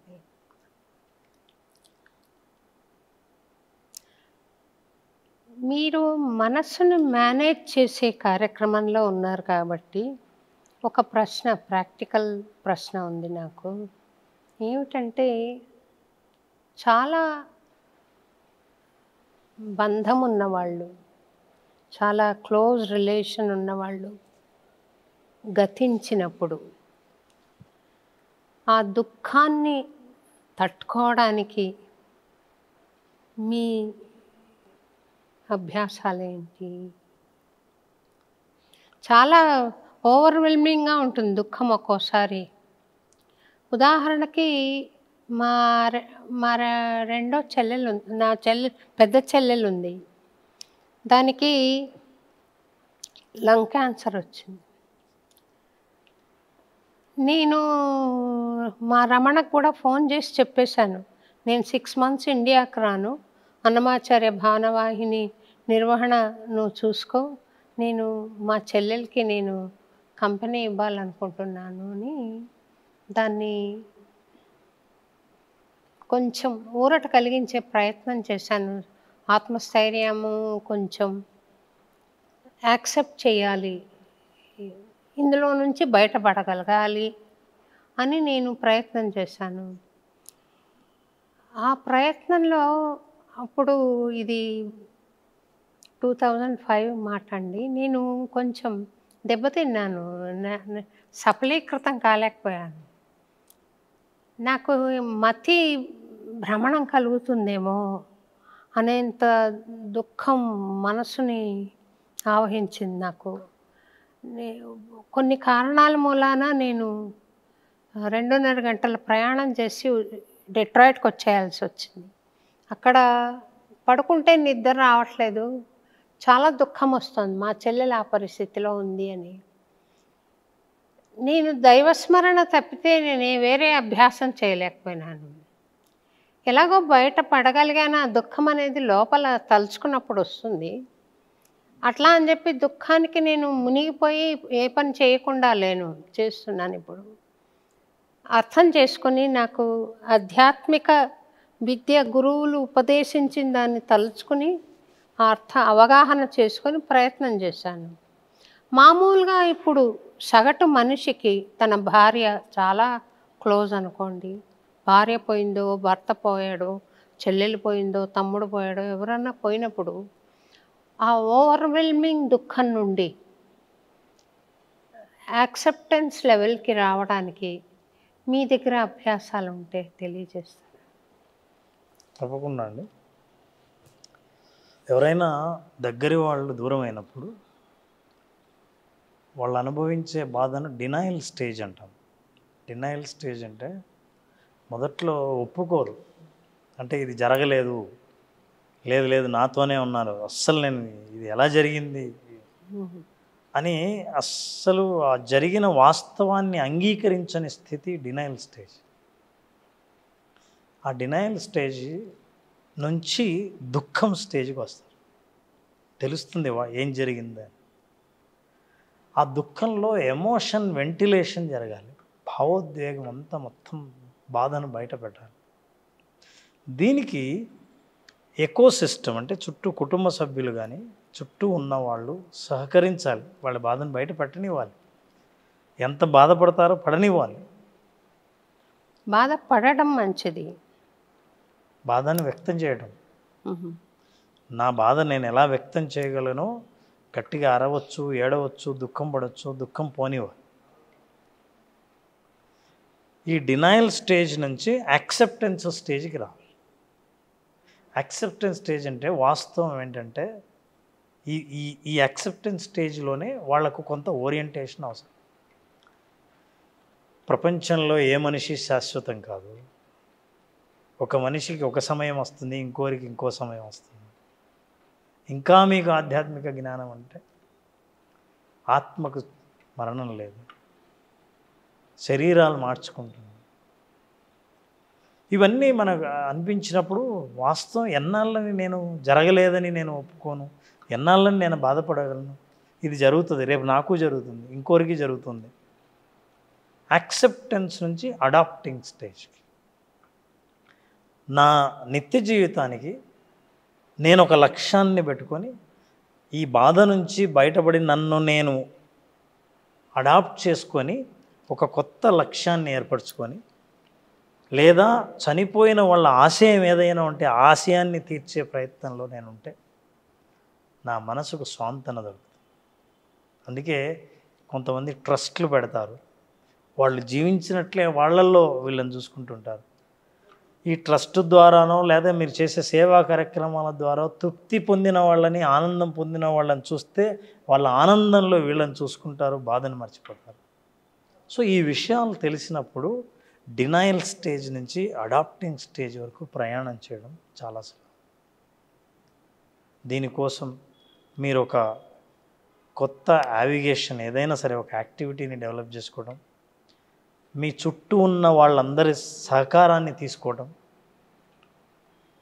మీరు ధ్యానం, యోగా లాంటి ఎక్సర్సైజ్ ద్వారా మజిల్ రిలాక్సేషన్ కూడా తీసుకోవడం. రిలాక్సేషన్ ఎక్సర్సైజులు Jacobson progressive muscle relaxation exercise అని. ఈ ప్రోగ్రెసివ్ మజిల్ రిలాక్సేషన్ ద్వారా మీరు ఎక్కువ దుఃఖపడినప్పుడు శరీరం కండరాలన్నీ బిగుసుకుపోయే అవకాశం ఉంది కాబట్టి వాటన్నిటిని రిలాక్స్ చేయించడం కొంతవరకు స్వాంతన దొరుకుతుంది. అలాగే మీరు చదివే పుస్తకాలు ఏవైనా సరే మిమ్మల్ని మోటివేట్ చేసేదిగా, మిమ్మల్ని నిరుత్సాహపరచకుండా ఉత్సాహాన్ని తెప్పించేదిలా, మీ భవిష్యత్తు లక్ష్యాన్ని మీకు గుర్తు చేసేదిలా ఉంటే ఇవన్నీ మనిషిని బాధ నుంచి బయటపడేటట్టు చేస్తాయి. వాళ్ళ జ్ఞాపకం దుఃఖ కారణం కాకుండా వాళ్ళ జ్ఞాపకం అద్భుతమైన మెమొరీలాగా, తలుచుకునే జ్ఞాపకంలాగా ఉండాలి అని అంటే మీరు ఏదైనా వాళ్ళ పేరుతో చేయగలిగితే మీకు బాగా స్వాంతన దొరుకుతుంది. సంతోషం అండి. తర్వాత మనం ఈ మధ్యకాలంలో వింటున్న ఉదంతాలలో ఫలానా వాళ్ళు ఆత్మహత్య చేసుకున్నారు, ఫలానా వాళ్ళు ఆత్మహత్య చేసుకున్నారని వింటున్నాము. ఎందుకని జీవితం అంత తేలికైపోయింది, అంత విలువలేనిది అయిపోయింది? ఎందుకని వాళ్ళు అంత సులభంగా ఆత్మహత్యకు పాల్పడుతున్నారు? అందులో నుంచి బయటపడడానికి ఇప్పుడు మీరు చెప్పిన అభ్యాసాలేనా, ఇంకేమైనా కూడా ఉన్నాయా? అంటే ఈ అభ్యాసం చేసి వాళ్ళు తెలుసుకుని ఆత్మహత్య నుంచి విరమించుకోవాలంటే కొంత కాల వ్యవధి అవసరం ఉంటుందండి. వాళ్ళకి ఆ సంకల్పం వచ్చినప్పుడు ఏం చేస్తే అందులో నుంచి బయటపడగలుగుతారు? ఈ స్పీడ్ యుగంలో అండి అందరికీ ఫస్ట్ టైమే సక్సెస్ కావాలి, అనుకున్నది వెంటనే సాధించాలి. ఈ పర్సెప్షన్ వల్ల, ఈ అవగాహనతో ఈ జనరేషన్ సక్సెస్ని డీల్ చేయడమే నేర్పించింది కానీ సెల్ఫ్ డౌట్ని, ఒంటరితనాన్ని, ఫెయిల్యూర్ని ఎట్లా హ్యాండిల్ చేయాలో నేర్చుకోలేదు ఈ జనరేషన్. కరెక్ట్ అండి. ఓర్పు సహనం నశించి అసలు మొదట్లోనే అన్నీ కావాలనుకున్నవన్నీ సాధించాలనే జనరేషన్తో మనం డీల్ చేస్తాం. అలాంటి వాళ్లకు ఫెయిల్యూర్ అంటే కొత్తగా ఉంటుంది. అనుకున్నది సాధించకపోవడం, అంచనాలు తప్పడం, ఇవన్నీ షాక్కి గురి అవుతారు. దాన్ని హ్యాండిల్ చేయడం అనేది ఈ జనరేషనే నేర్చుకోలేదు. ముఖ్యంగా మనం బ్లేమ్ చేయాల్సింది తల్లిదండ్రులు. పెంపకంలోనే తేడా. 99 మార్కులు రాకపోతే 95 మార్కులు వస్తే నీ పర్ఫార్మెన్స్ పడిపోయిందని కెరీర్ కౌన్సిలర్ దగ్గరికి తీసుకెళ్లే తల్లిదండ్రులు అందరూ తెలుసుకోవాల్సిందే. ఒకప్పుడు ఫస్ట్ క్లాస్ 60 మార్కుల కంటే ఎక్కువ వచ్చాయి అని అంటే అది వార్త కుటుంబంలో సెలబ్రేట్ చేసుకునేవాళ్ళు. అంటే వాళ్ళ స్టాండర్డ్ కూడా అలా నేను అది కూడా చెప్తున్నాను. అప్పటికి ఆ కాలంలో అప్పుడు అలా ఉంది, ఇలా ఉంది అని. కానీ ఇలా తయారు చేసింది కూడా మనమే. ఉదాహరణకి పిల్లలు ఏదైనా సరే సాధించాలనుకున్నది సాధించకపోతే తల్లిదండ్రులు ఎలా స్పందిస్తారు అనే దాన్ని బట్టి వీళ్ళు జీవితాన్ని ఎలా చూస్తున్నారు అన్నదే ఆధారపడి ఉంటుంది. మీరు ఎలా రియాక్ట్ అవుతున్నారు? మీకు అవమానంగా ఉందా పిల్లలు మార్కులు తక్కువ వస్తే? పిల్లలు స్పోర్ట్స్లో ఫెయిల్ అవుతే మీరు ఇంట్లో గొడవ చేస్తున్నారా? మీరు బాధపడుతున్నారా? పిల్లలకి ఏమర్థం అవుతుందంటే ఒకసారి ఫెయిల్ అవుతే జీవితంలో ఇది అవ్వకూడదు, ఇది ఇంట్లో అందరూ బాధపడే విషయం అని తెలిసినప్పుడు రేపు ఆ ఫెయిల్యూర్ని మీతో చెప్పడానికి కూడా వాళ్ళు ఇష్టపడరు. కాబట్టి జీవితాన్ని అర్థాంతరంగా ముగించుకునే ఆలోచనలు వస్తాయి. సెల్ఫ్ డౌట్ని, ఫెయిల్యూర్ని ఎలా డీల్ చేయాలో నేర్చుకోవాలి. దానికి మీరు జీవిత చరిత్రలు చదవండి, బాగా బయోగ్రఫీలు చదవండి. గొప్ప గొప్ప వాళ్ళు అయ్యింది నేరుగా అవ్వలేదు, వాళ్ళ ప్రయాణంలో ఉన్న మెట్లను చూడండి. వాటిని చూసినప్పుడు వాళ్ళు ఎన్ని కష్టాలు ఎదుర్కొన్నారు, ఎలా బయటపడ్డారు. మనకు ఎన్నో ఉదాహరణలు దొరుకుతాయి, ఎన్నో స్టోరీలు దొరుకుతాయి. ఎంతోమంది సైంటిస్టులు ప్రయత్నించి ఫెయిల్ అయ్యి చివరికి ఎంత పాపులర్ అయ్యారు. సో మీరు ఈ విషయాలు ఎప్పుడైతే అర్థం చేసుకుంటారో, అవగాహన చేసుకుంటారో, నేను ఆ ప్రయాణంలోనే ఉన్నాను, వాళ్ళలాగే నాకు ఫెయిల్యూర్ అయింది కాబట్టి సక్సెస్ తప్పకుండా వస్తుంది. సొంతంగా డీల్ చేయడం ఒకటైతే అండి, కుటుంబ వాతావరణం కూడా అందుకు సహకరించాలి. ఏం పర్వాలేదు, ఏదో ఒక రోజు సాధిస్తావు, మాకు నమ్మకం ఉంది అని ఎప్పుడు ధైర్యం ఇస్తామో. నేను కూడా ఎన్నోసార్లు ఫెయిల్ అయ్యాను, దానికి ఏం బాధపడలేదే. అలాగే ఒక ఉదాహరణ, ఈ ఎగ్జాంపుల్ చూడండి, ఎన్నిసార్లు ఫెయిల్ అయ్యారో, ఎన్నిసార్లు గెలిచారో, గెలవడానికి ఎంత ప్రయత్నించారో, పేద కుటుంబం నుంచి వచ్చినా సరే ఏ స్థాయికి వెళ్ళారో చూడండి అనే ఉదాహరణలు మీరు చూపించగలిగితే, జీవిత చరిత్రలను మీరు ఇవ్వగలిగితే పిల్లలు ఆ ఫెయిల్యూర్ని అర్థం చేసుకుంటారు. సో సెల్ఫ్ డౌట్, మన మీద మనకు వచ్చే అనుమానం సహజమే ప్రతి మనిషికి. పరిస్థితులన్నీ ఒకేలాగా ఉండవు. ఆ డౌట్ వచ్చినప్పుడు మీరు ఎలా బిహేవ్ చేస్తారు అనేదే మీ సంస్కారం. డౌట్ వచ్చినప్పుడు ఇక నా ఫ్యూచరే లేదని అనుకోవటమే మీ బలహీనత. అందుకే suicide is a permanent solution for a temporary problem.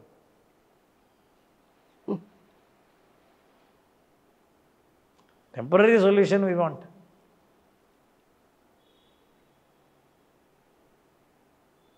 మీరు ఒక కథ చెప్పారండి.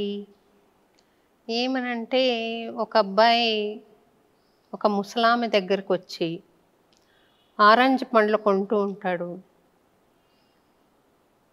కొని ఒక పండు ఆ అమ్మాయికి ఇచ్చేసి ఏం బాగలేవు పళ్ళు అని చెప్పి ఆ పండు మటుకు ఆమెకి ఇచ్చేస్తాడు. అదే మీరు చెప్పండి, వింటారు. ఒక అతను మార్కెట్కి వెళ్ళి రోజు ఒక ముసలావిడ దగ్గరికి అక్కడే కొంటాడు. పేద మహిళ ఆరెంజ్ అమ్ముకుంటూ ఉంటుంది. ఆవిడ దగ్గరికి వెళ్ళి అన్నీ కొని ఆమె దగ్గరే ఒక పండును తీసి రుచి చూస్తాడు. ఒక ముక్క తిన్న తర్వాత పుల్లగా ఉన్నవి ఇచ్చావేంటి అన్నీ నాకు అంట. ఇవన్నీ తీయేవే అండి అని అంటుంది ఆవిడ. అయితే కాదు, కావాలంటే తిని చూడు అని ఆవిడ చేత తినిపిస్తాడు. తీగానే ఉందే అంటుంది. ఏమో నాకైతే పుల్లగా అనిపించింది అనేసి వెళ్ళిపోతున్నాడు. మళ్ళీ ఆవిడ దగ్గరికే వచ్చి కొంటాడు. కంప్లైంట్ చేస్తాడు, మళ్ళీ కొంటాడు. వాళ్ళ ఆవిడ చూసి అంత పుల్లగా ఉన్నవి కొంటున్నా అనిపించినప్పుడు ఆవిడ దగ్గరే ఎందుకు కొనాలి, రోజు ఎందుకు కంప్లైంట్ చేయాలి?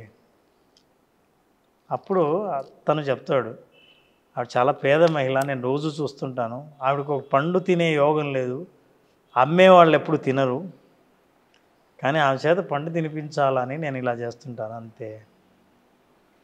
సో ఇదే సమయంలో అక్కడ పండు అమ్మే ఆ ముసలావిడ దగ్గర పక్కనే కూరగాయలు అమ్ముకునే ఆవిడ, నీకేమైనా పిచ్చా, ఎప్పుడు తూకం వేసినా ఓ పండు ఎక్కువే వేస్తుంటావు, అది ఎవరికి, నీ పళ్ళు పుల్లగున్నాయని చెప్పేవాడికే ఎక్కువ వేస్తావేంటి అని.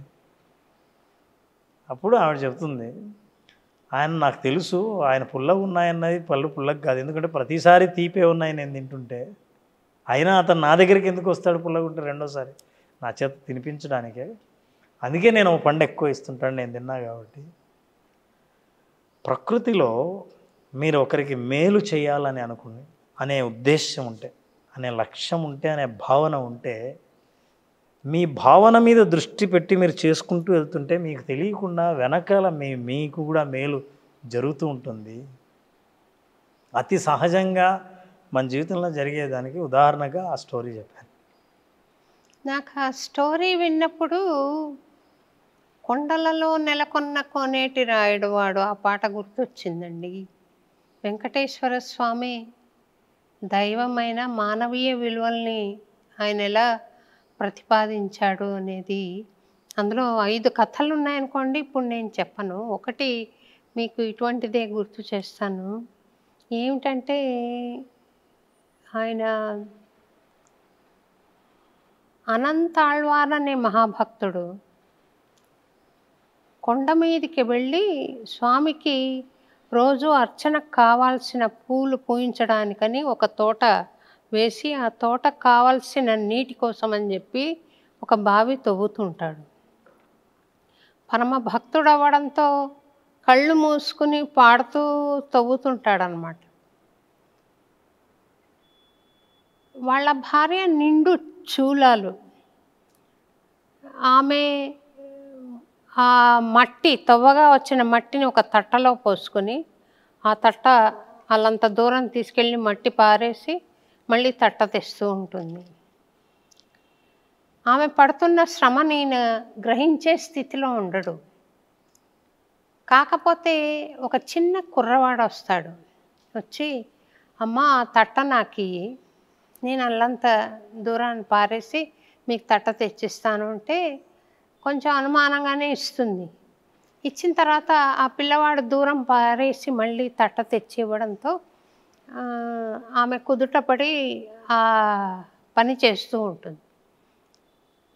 అనంతాళ్వార్ సడన్గా కళ్ళు తెరిచి చూస్తే ఆయన కనిపించిన దృశ్యం ఏంటంటే ఇది, ఆ పిల్లవాడు తట్ట తీసుకోవడం. భక్తుల్లో రకరకాలు ఉంటారు కదండి. ఈ సేవ నేనే చేసుకోవాలి, నా కుటుంబం మట్టుకే చేసుకోవాలి అని స్పృహ ఉన్నవాడు ఆయన. అయితే ఈ పిల్లవాడు కూడా భాగం తీసుకున్నాడన్న కోపంలో గుణపం విసిరేస్తాడు ఆ అబ్బాయి మీద. గుణపం వెళ్ళి గడ్డం తాకుతుంది ఆ అబ్బాయికి. రక్తం కారటం మొదలు పెడుతుంది. గడ్డం ఇలా పట్టుకొని పరిగెట్టిపోతాడు. మరుసటి రోజు పూలు తీసుకుని ఒక బుట్టలో అర్చన చేయడానికని అనంతాళ్వారు వెళ్తాడు గుడికి. వెళ్తే స్వామిని చూస్తే గడ్డం నుండి రక్తం కారుతూ ఉంటుందన్నమాట. ఆయన స్ఫురణ వచ్చింది. ఇప్పుడు నిన్న నేను కొడితే ఆ అబ్బాయి గడ్డం పట్టుకొని వెళ్ళాడు, స్వామి సాక్షాత్తు వచ్చాడు నా భార్య పడే కష్టం చూడలేక, నిన్ను ఇంతగా బాధ పెట్టానా స్వామి అని పశ్చాత్తాపంతో ఏడుస్తూ పువ్వుల్లో ఉన్న పుప్పొడినంతా ఆయన గ్యాదర్ చేసి ఆయన గడ్డానికి అలుగుతాడనమాట. ఇప్పుడు మనం చూస్తాం స్వామి గడ్డం దగ్గర మచ్చ. దాని నేపథ్యం ఇదనమాట. చాలా అద్భుతమైన కథ. కానీ మనం కొండ గుడికి ప్రవేశం చేస్తున్నప్పుడు కొండ మీద పైన రైట్ సైడు అనంతాళ్వారి వారి గుణపం అని రాసి ఒక గుణపం వేలాడదీసి ఉంటుందన్నమాట. అప్పటి కాలంది ఇంకా ఉంది అని వాళ్ళు వేలాడదీశారు అక్కడ. ఇలాంటి కథలు ఆ పాట నిండుగా ఉన్నాయన్నమాట. చాలా గొప్ప విషయం. మీరు చెప్పిన తర్వాత చాలామంది తిరుమలకు వెళ్ళే భక్తులు మీ కథను ఖచ్చితంగా గుర్తుకు తెచ్చుకొని ఆ గుణపం కోసం వెతుకుతారు. ఉందండి అక్కడ రైట్ సైడ్ గోడకి వేలాడదీశారు. అయితే మీరు వెళ్తున్న ప్రధాన ద్వారం పక్కన ఉంటుంది గోడకు. ఇటువంటి విలువలు మానవీయ విలువలు. ఆచరణ ద్వారా మనకు వెంటనే ఫలితం వస్తుంది అని నమ్మకం లేదు. మీకు దాహం వేసింది, నేను పరుగునెళ్ళి నీళ్లు తెచ్చిచ్చాను తాగండి అని, ఏం ప్రయోజనం ఆశించను. దాని ద్వారా ఏముంటుందంటే వారికి దాహం వేసింది, అది తీరాలి అనే ప్రయోజనమే ఉంటుంది తప్ప దాని మూలాన ఇది పుణ్య కార్యక్రమం, దీని మూలాన నాకు ఏదో వస్తుంది అని అనుకోవడం ఉండదు. ఇటువంటి భావాలు ఈ కాలంలో మీరు చూడగలుగుతున్నారా? లేదా నాకేంటి అనే తత్వమే ఎక్కువ చూడగలుగుతున్నారా? యాక్చువల్గా ఈ రెండు భావాలు ఎల్లకాలము ఉన్నాయండి. ఆ, రెండు రకాలైన భావాలు. హీరో ఉన్న ప్రతి చోట విలన్ ఉన్నాడు. మంచి ఆలోచనలు ఉన్నవి రెండు ఉన్నాయి. నేను రెండు చెప్తాను. మీరన్నది నిజమే.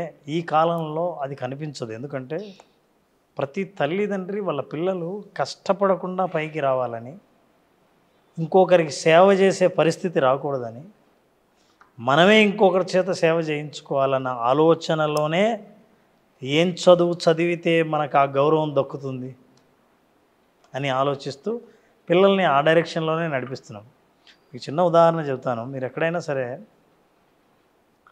ఏ మ్యారేజ్ ఫంక్షన్లోనో లేకపోతే ఏదైనా బంధువులందరూ వస్తేనో ఏదైనా పిల్లవాడికి ఒక మంచినీళ్ళు తీసుకురా అని అంటే వాళ్ళ అమ్మకు కోపం వస్తుంది. ఎందుకు మా అబ్బాయికి ఎందుకు చెప్పాలి? అది పని.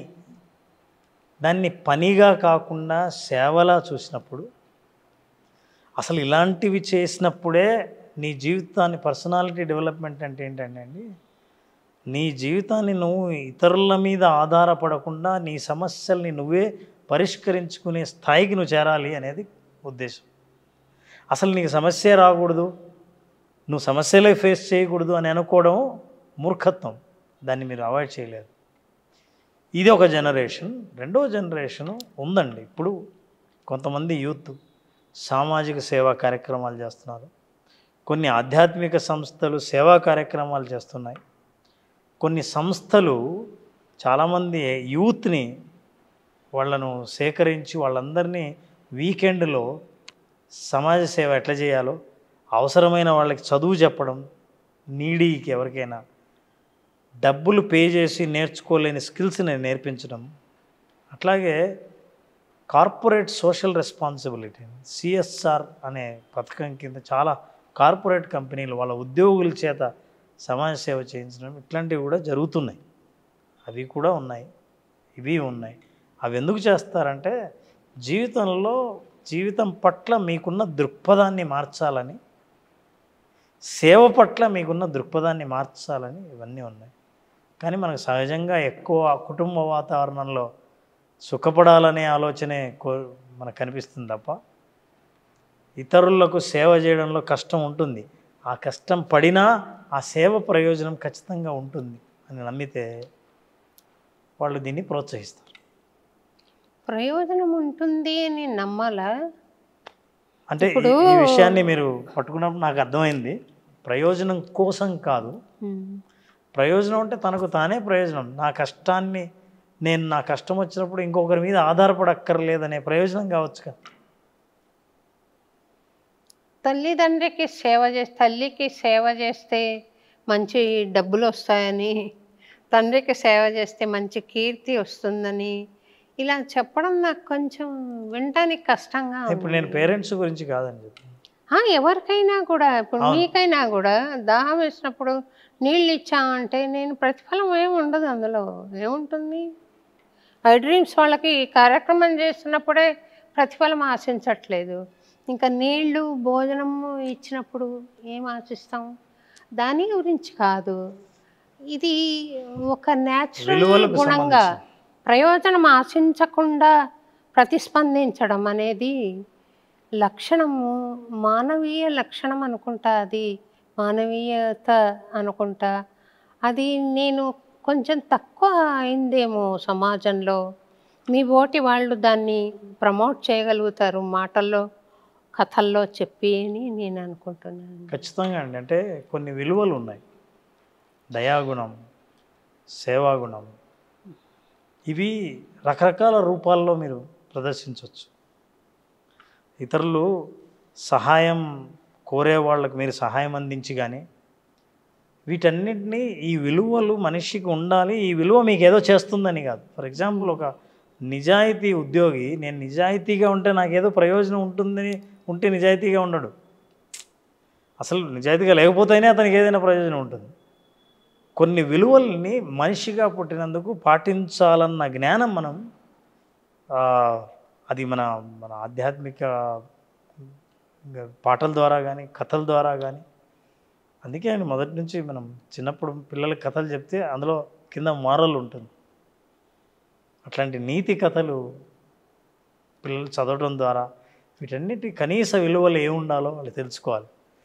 గొప్ప వాళ్ళు కూడా వాళ్ళ గొప్ప స్థాయిని సాధించడానికి కారణం ఏదో ఒక విలువను బలంగా నమ్మడమే వాళ్ళని ఆ స్థాయికి తీసుకెళ్ళింది. కానీ ఆ స్థాయికి వెళ్తామని ఈ నీతిని ఈ విలువను పాటించలేదు. వెళ్ళడానికి ఆ విలువ సహకరించిందనే విషయం వాళ్ళకి జీవితంలో అప్పుడు అర్థమవుతుంది వెళ్ళిన తర్వాత. సో ఇప్పటి జనరేషన్కి ఇంట్లో నీతి కథలు మాట్లాడడం, అలాగే గొప్ప రోల్ మోడల్స్ గురించి మాట్లాడడం చాలా అవసరం. కొన్ని విలువల్ని వాళ్ళ చేత ప్రాక్టీస్ చేయించడం. ఉదాహరణకి పుట్టినరోజుని మీరు హోటల్లో జరుపుకునే కంటే ఏ అనాథాశ్రమంలోనో వృద్ధాశ్రమంలోనో జరుపుకోవడం విలువలను నేర్పించిన వాళ్ళు అవుతారు.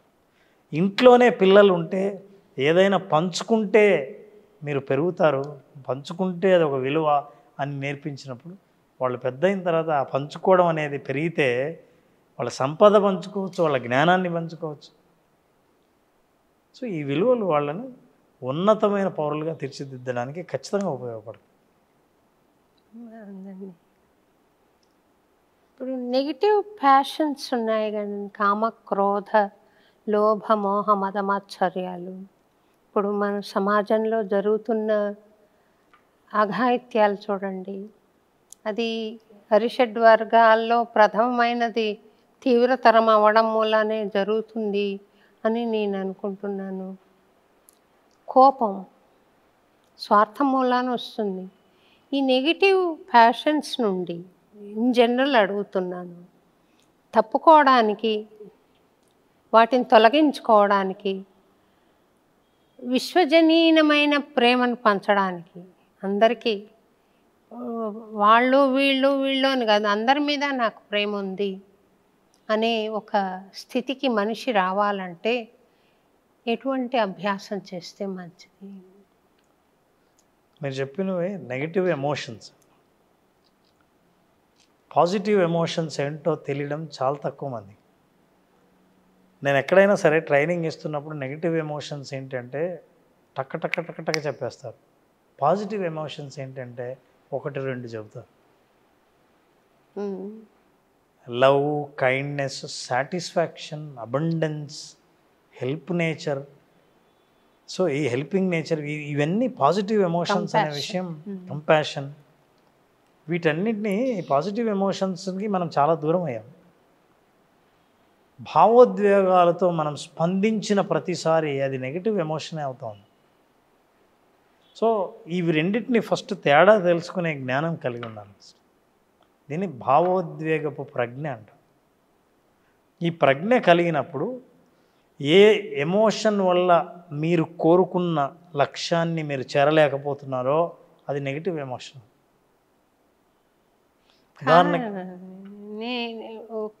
నా అనుమానం చెప్తాను. ఇప్పుడు కంపాషన్ అనేది ఉంది. ఆ దయాగుణంతో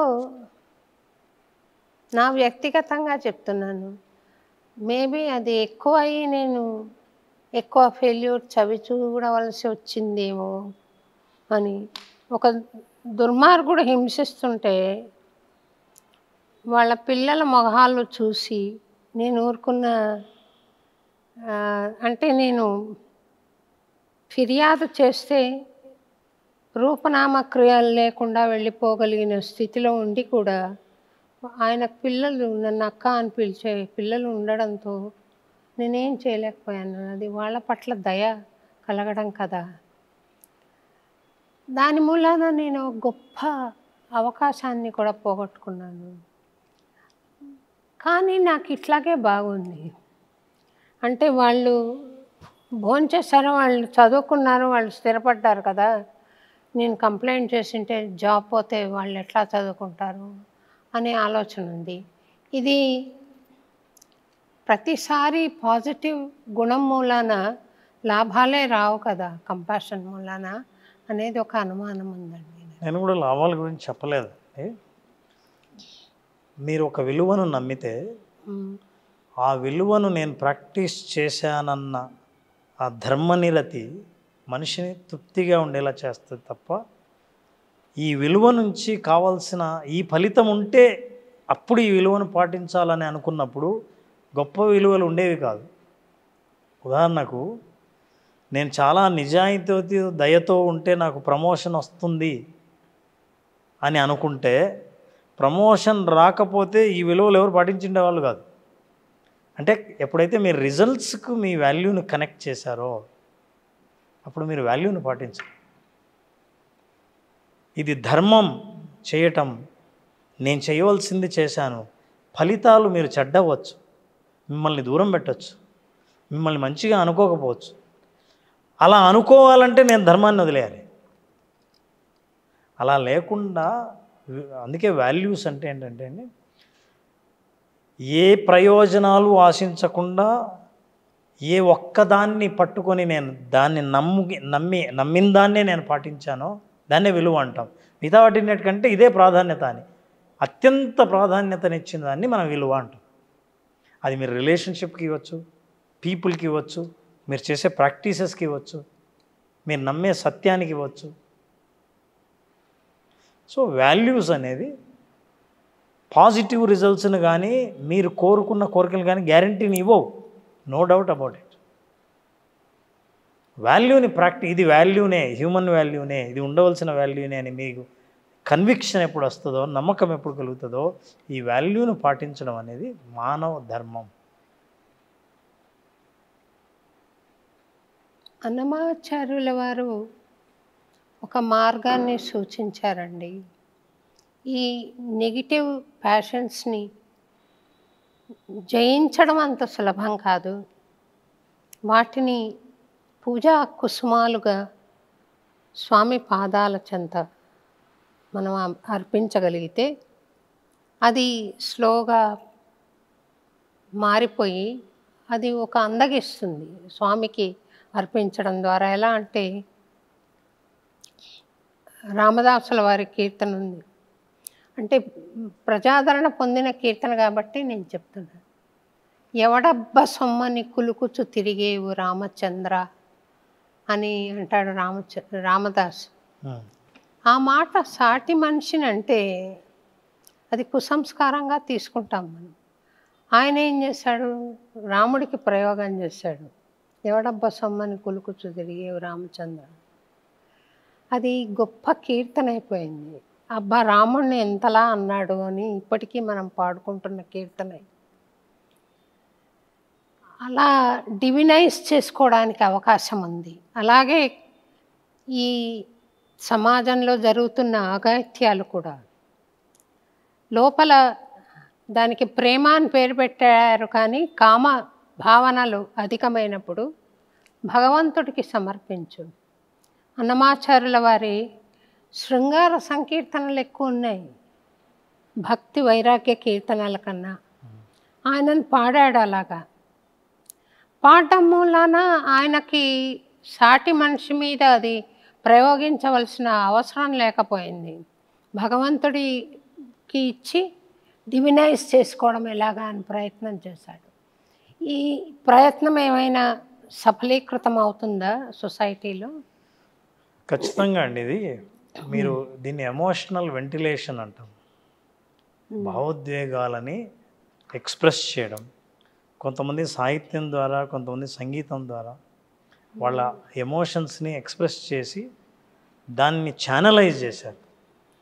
ఉదాహరణకి మహాత్మా గాంధీకి కోపం వస్తే బ్రిటిష్ వాళ్ళ మీద ఆ కోపాన్ని ఉద్యమంగా మార్చారు. ఒక వ్యక్తి భరించలేని ఆవేశం వస్తే ఆ ఆవేశంతో ఒక జిమ్కి వెళ్ళో లేకపోతే ఒక ఎక్సర్సైజ్ చేస్తూ వాకింగ్ చేసో పరిగెడితేనో మీ దేహదారుఢ్యాన్ని డెవలప్ చేసుకుంటారు. మీకు నెగటివ్ ఎమోషన్స్ వచ్చినప్పుడు దాన్ని సరైన మార్గంలో పెడితే అది మీకు బలంగా ఉపయోగపడవచ్చు. సో ఈ మార్గంలో ఆలోచించినప్పుడు ఇవి మనల్ని హైజాక్ చేయవు. దీన్ని ఎమోషనల్ హైజాక్ అంటాం. అంటే ఎప్పుడైతే మీరన్న నెగటివ్ ప్యాషన్స్ ఏదైతే ఉన్నాయో, నేను ఎమోషన్స్ అంటున్నాను నా భాషలో, ఆ నెగటివ్ ఎమోషన్స్ కలిగినప్పుడు మీరు వాస్తవ స్థితి నుంచి హైజాక్ చేయబడతారు. ఈ హైజాక్కు గురి అయిన వాళ్ళు వాళ్ళ చర్యలన్నీ నెగిటివ్గానే ఉంటాయి. చివరికి ఫలితాలు మీరు ఆ ఎమోషన్ని ఎంటర్టైన్ చేసినందుకు గాను మీ ఫలితాలు ఎప్పుడు నెగిటివ్గానే ఉంటాయి. మనుషులు దూరం అవ్వడము, మీరు అకృత్యాలకు పాల్పడము, మీరు నేరాలు చేయడము, నేర ప్రవృత్తి కలగడము, తప్పులు చేయడము, ఇలాంటివన్నీ జరుగుతాయి.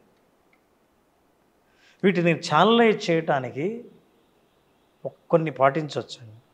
నెంబర్ 1 స్క్రిబ్లింగ్ అంటాం. మీ మనసులో ఉన్న ఆలోచనలన్నిటినీ నోట్స్ రాయటం.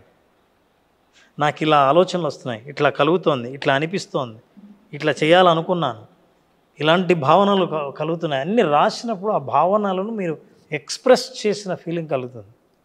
ఎక్స్ప్రెస్ చేసినప్పుడు మైండ్లో బాడీలో ఉండవు. ఆ ఎక్స్ప్రెషన్ ద్వారా కొంత దాని నుంచి మనం బయటపడవచ్చు. తర్వాత పాజిటివ్ ఎమోషన్స్ని ప్రాక్టీస్ చేయడం. మీరు అన్నట్లు భగవంతుని సన్నిధిలో గడపచ్చు, భక్తి సంగీతం వినొచ్చు, చాలా ప్రశాంతమైన సంగీతాన్ని వినొచ్చు, ప్రకృతి దృశ్యాలను చూడవచ్చు. మన గురించి మంచిగా మాట్లాడి 4 మాటలు ప్రోత్సహించే మాటలు మాట్లాడే వాళ్ళతో మాటలు కలిపి మీ భావాల్ని పంచుకుంటే వాళ్ళు కొంత మీ భావం నుంచి మిమ్మల్ని బయటపడేయచ్చు. సో ఇలాంటివన్నీ చేయడం ద్వారా ఈ నెగిటివ్ ప్యాషన్స్ నుంచి బయటపడే అవకాశం. థ్యాంక్స్ అండి.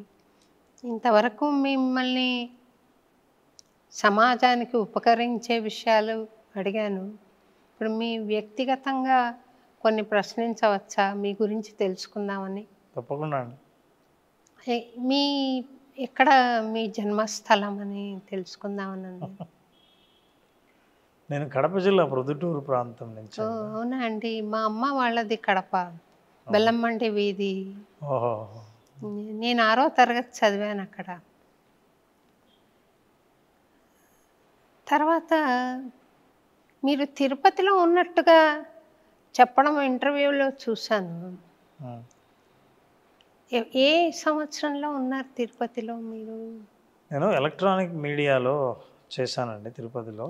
ఏం చేశారు? నేను మార్కెటింగ్లో ఉండేవాడిని. 1995 నుంచి 2000 వరకు అక్కడ ఉంది. 5 ఏళ్ళు. నేను తిరుపతిలో 12 ఏళ్ళు ఉన్నానండి. జూనియర్ ఇంటర్మీడియట్ నుండి అన్నమాచార్య ప్రాజెక్ట్ రాజీనామా చేసేదాకా ఉన్నాను అక్కడ. అప్పుడేమైనా ఉన్నారా మీరు అని ఒక ఆలోచన వచ్చింది. మీరు ఉన్నప్పుడు నేను ఉన్నాను. ఉన్నారా? మీరు పరిచయమే నాకు. నేను మీడియా సంస్థలో ఉన్నప్పుడు మీ వార్తలు కానీ మీ పాటలు కానీ నాకు బాగా సుపరిచితమే. ప్రాజెక్టును కూడా నేను దర్శించడం జరిగింది. అవునా? యూనివర్సిటీ ప్రాంగణంలో ఉన్న అన్నమాచార్య ప్రాజెక్టుకి, అన్నమాచార్య రికార్డింగ్ థియేటర్కి కూడా నేను వచ్చాను. నేనున్నప్పుడు రికార్డింగ్ థియేటర్ లేదనుకుంటానండి. నేను 82 దాకా ఉన్నాను అక్కడ. మీరు తిరుపతిలో అయితే మీ పాటలు బాగా పాటలు అంటే అడపాదడప బ్రహ్మోత్సవాలకు రావడం, పాడడం అన్నీ ఉండేవి. తర్వాత ఇప్పుడు ప్రతి 2వ శనివారం వెళ్తాను. నాకు అన్నమాచార్య ప్రాజెక్టు సుపరిచితమే. అప్పుడు కామిశెట్టి శ్రీనివాసులు అని ఉండేవాడు. అవును. సో నాకు అలా తిరుపతిలో మీ ప్రయత్నాలు కానీ మీ పాటలు కానీ నాకు సుపరిచితమే. సంతోషం. ఇప్పుడు హైదరాబాద్కి 95 to 2000 నుంచి ఉన్నానండి ఇక్కడ. ఇక్కడికి వచ్చేసారు 2000లో. ఇక్కడ జీ టీవీలో పనిచేశాను. నేను మాస్టర్స్ ప్రొఫెషనల్ కౌన్సిలింగ్ సైకోథెరపీ చేశాను. ఎంఫిల్ సైకాలజీ చేశాను వెంకటేశ్వర యూనివర్సిటీ. అవునా? నేను పిహెచ్డి చేస్తున్నాను. యూనివర్సిటీలో చేరి మా అమ్మ భయపెట్టింది. ఏమనంటే, నువ్వు ఎంఏలో చేరుతావా లేకుంటే పెళ్ళి చేసేనా అని. భయపడి ఫీజు కట్టేశాను. కూర్చున్న దగ్గర నుండి వాళ్ళ హిస్టరీ చెప్తుంటే నాకు 10-15 రోజులు కన్నా ఎక్కువ పోలేదు. నేను నాకు నచ్చక వచ్చేసేసాను. నేను వచ్చి సంగీతం వైపు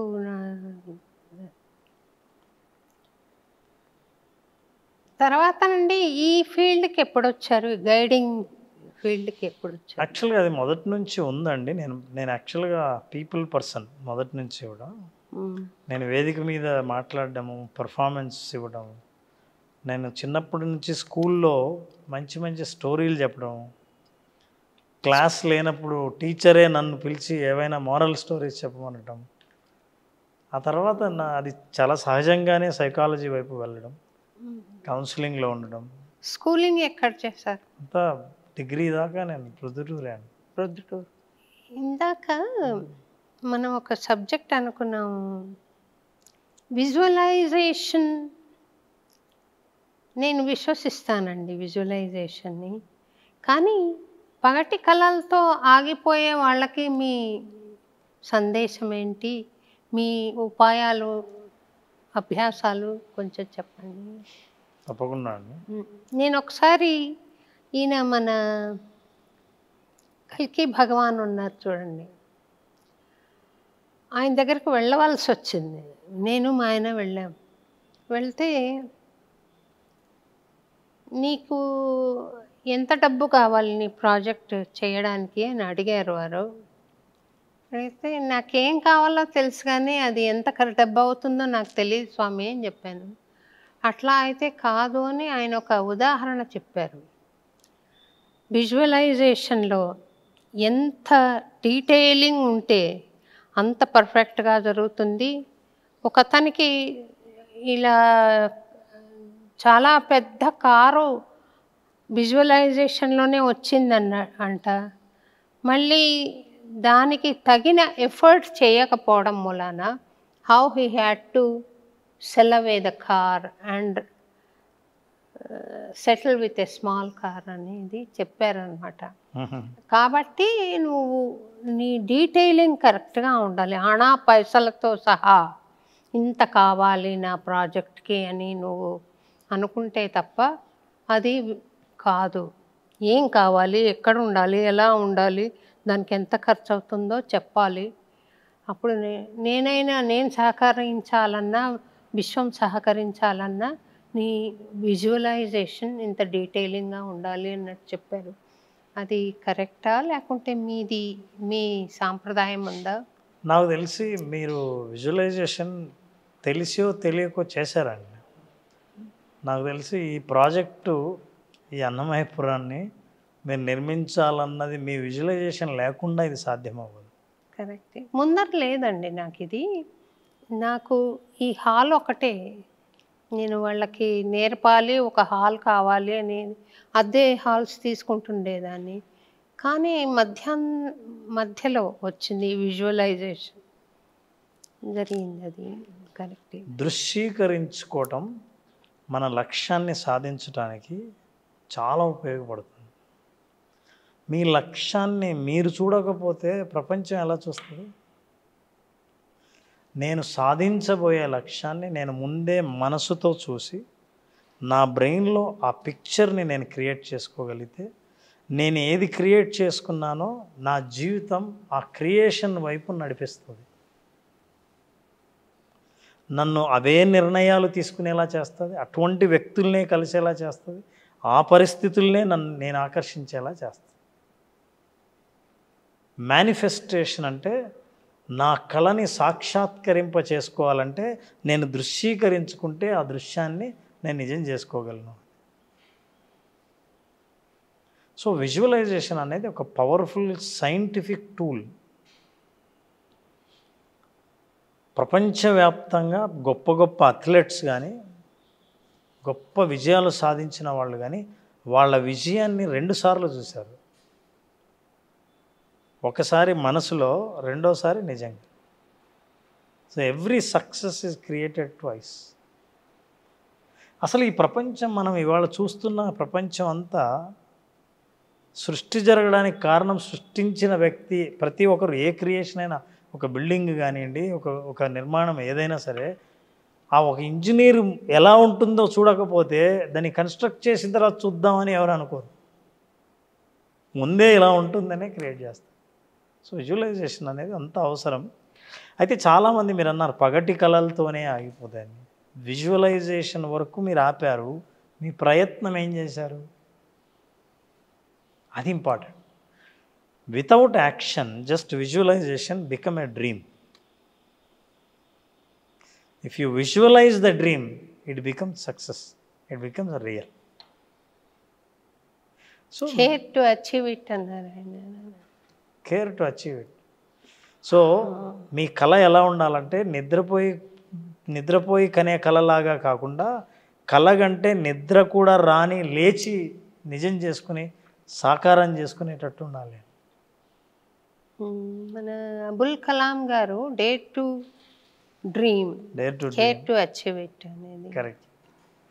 కళలు కంటే పెద్ద కళలనే కనండి, but you care to achieve.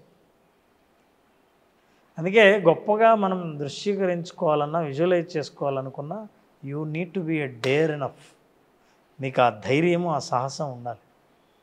మీరు ఇందాక అన్నారు కారు పర్వాలేదులే అని సర్దుకుపోయే మనస్తత్వాలు ఉన్నంతకాలం సర్దుకుపోయే జీవితమే ఉంటుంది.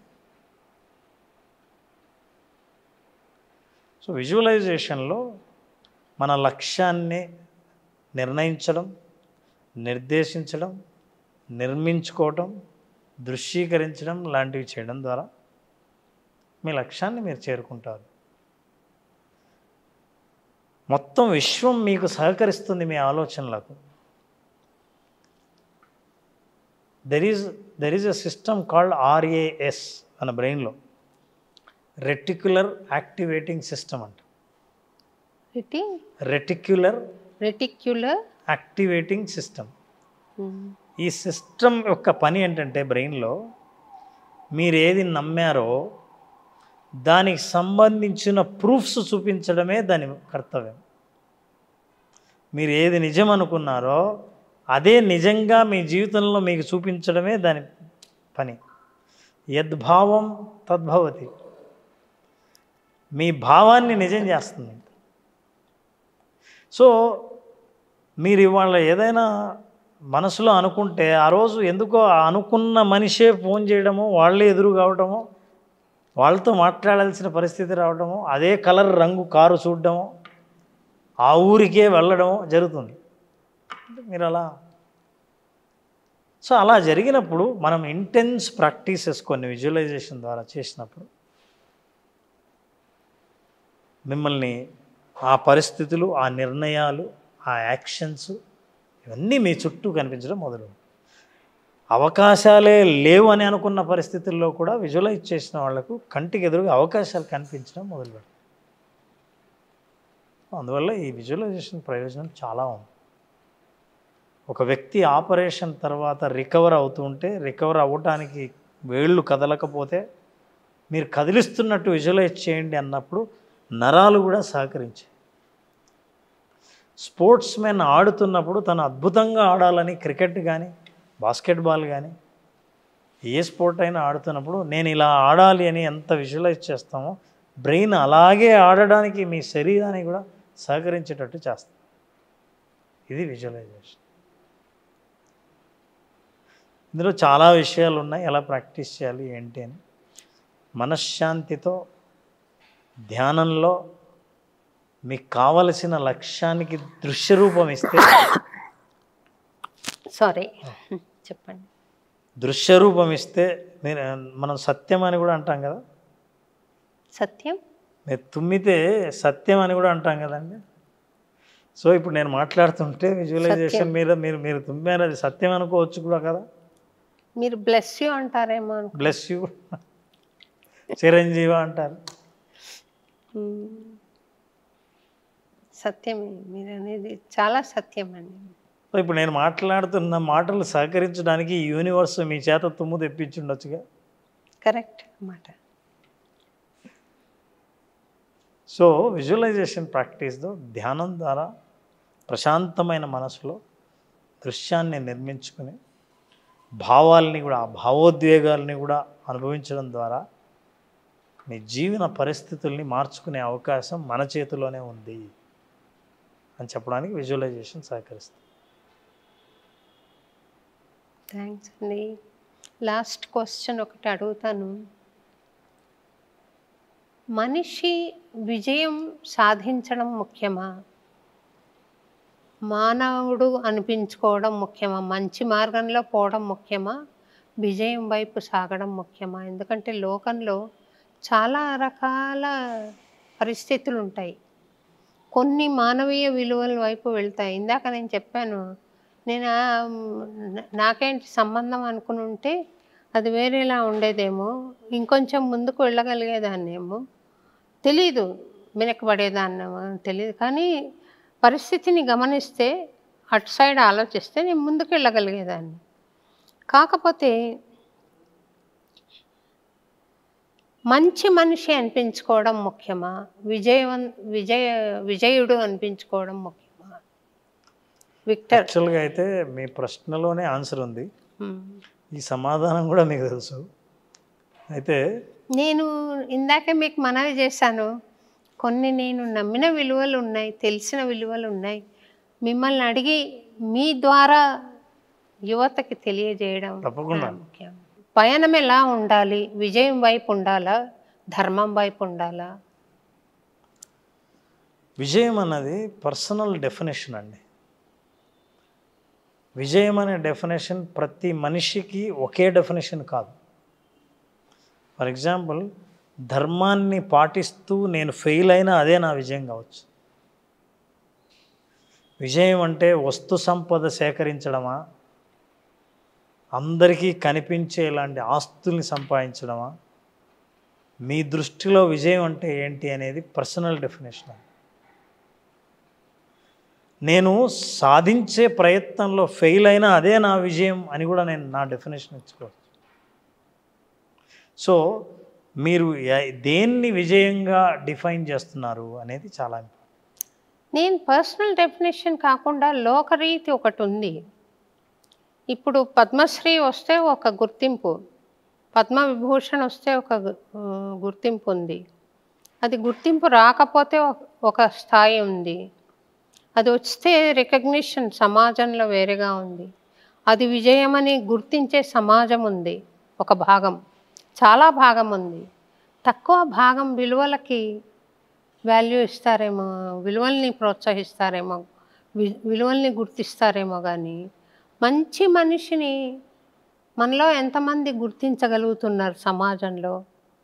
లేదా విజయవంతమైన మనిషిని ఎంతలా గుర్తిస్తున్నారు అనేది నా ప్రశ్న. ఆ విజయం వైపు వెళ్ళే రెండు మార్గాలు వచ్చినప్పుడు, నేను ఇటు వెళ్ళాను అనుకో నాకు అవకాశం వస్తుంది, నేను ఇటు వెళితే నాకు అవకాశం రాదు, కానీ ధర్మంని కాపాడిన దాన్ని అవుతాను అని పంగల్ రోడ్ అంటారు మన రాయలసీమ వైపు. ఇట్లా రెండు రోడ్లు వచ్చింది పంగల్ గురించి. ఎట్లా అది దేనికి ఓటేయాలి మనిషి అనేది?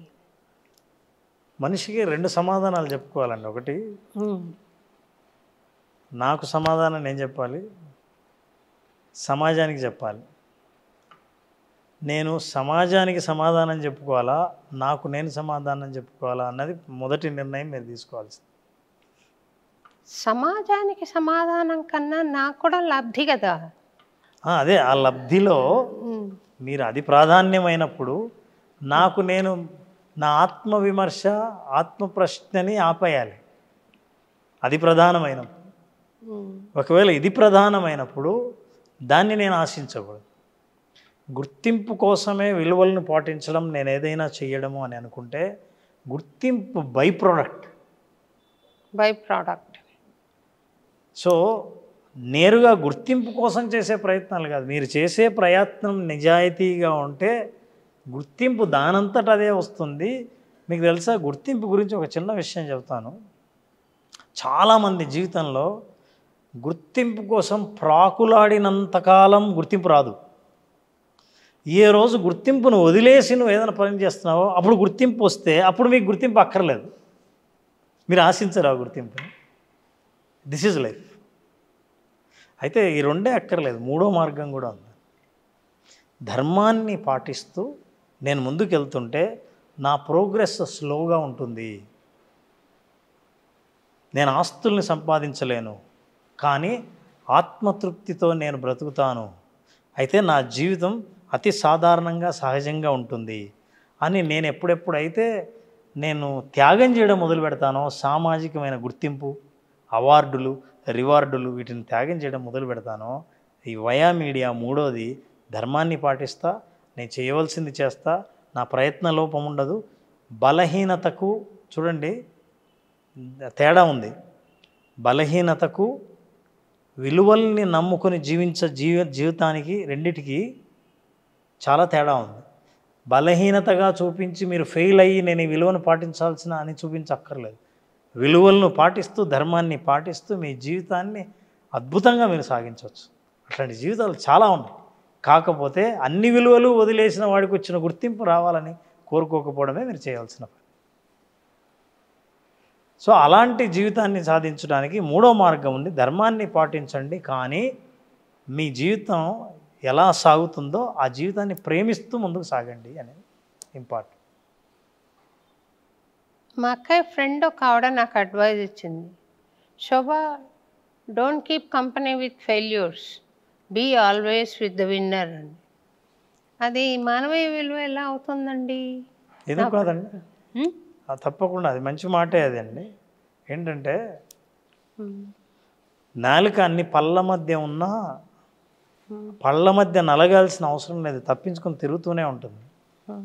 విన్నర్స్ మధ్య ఉండటానికి వాళ్ళ ప్రాక్టీసులను నేర్చుకోవడానికి కాదు, మీకున్న ధర్మంతో వాళ్ళ ఇన్ఫ్లుయెన్స్ ద్వారా విక్టరీని, విన్నింగ్ని, సక్సెస్ని మీరు పొందే ప్రయత్నం చేయడానికి, అంతేగాని వాళ్ళలాగా జీవించమని కాదు. సో ఎప్పుడైనా సరే మన ఎన్వైరన్మెంట్, మన చుట్టూ ఉన్న వాతావరణం, వాటి ప్రభావం మన మీద ఉంటుంది. ఆ ప్రభావం వల్ల సక్సెస్ఫుల్ పీపుల్ చుట్టూ ఉండండి అంటే ఎవరు మీ దృష్టిలో సక్సెస్ఫుల్ పీపుల్ అనేది చాలా ఇంపార్టెంట్. అది కరెక్ట్ అండి. మీ దృష్టిలో ఎవరు సక్సెస్ఫుల్ పీపుల్ అనేది అంటే ఆమె చెప్పింది డబ్బులు ఉన్న వాళ్ళు చాలా రిచ్ పీపుల్. ఒక అతన్ని చెప్పింది, వారి దగ్గరికి వెళ్దామని ప్రపోజ్ చేసింది. చేసి నేను ఆయన ఇలాంటి పని చేశారు కదా, నాకు అది అబ్జెక్షనబుల్గా ఉంది అక్క అనడం వలన ఆమె be always with the winner not with the failure అని చెప్పిందనమాట. ఒక స్కూల్ టీచర్గా పనిచేసి 10 మంది అద్భుతమైన పౌరులను తయారు చేసిన ఇతని జీవితం సాధారణంగా అతన్ని విన్నర్ అనొచ్చు. ఒక స్కూల్ పండితుడు, ఆ టీచరు రిజైన్ చేసి ఒక ప్రైవేట్ స్కూల్ పెట్టి, కాన్వెంట్ పెట్టి, ఫీజులు వసూలు చేసి బాగా డబ్బు సంపాదించేస్తే దాన్ని మీరు సక్సెస్ అనొచ్చు. కానీ ఎవరిని మీరు విన్నర్గా, సక్సెస్ఫుల్ పీపుల్గా చూస్తున్నారు అన్నది మీ విలువను బట్టి ఆధారపడి ఉంటుంది. కరెక్ట్. సో రామ్ గారు, మీరు ఒక సంస్థను పెట్టి తద్వారా చాలామంది యువతీ యువకులకి కాదు, మనుషులకు ఇన్ జనరల్ మీరు ఒక మార్గాన్ని సూచిస్తూ మనస్సుని ఎలా మేనేజ్ చేసుకోవాలో చూపిస్తూ, మనసే నేను మొదట అన్న మాట మనోమూలమిదం జగత్ అన్న మాటను మీరు సమర్థించారు. కరెక్ట్ అన్నారు. నాకు సంతోషం. ఆ మనస్సు ఉంటే ధనం కూడా సంపాదించగలుగుతారు. కాబట్టి ఆ మనస్సుని మేనేజ్ చేసే దిశగా మీరు కార్యక్రమాలు రూపొందించి సమాజానికి ఎంతో సేవ చేస్తున్నారు.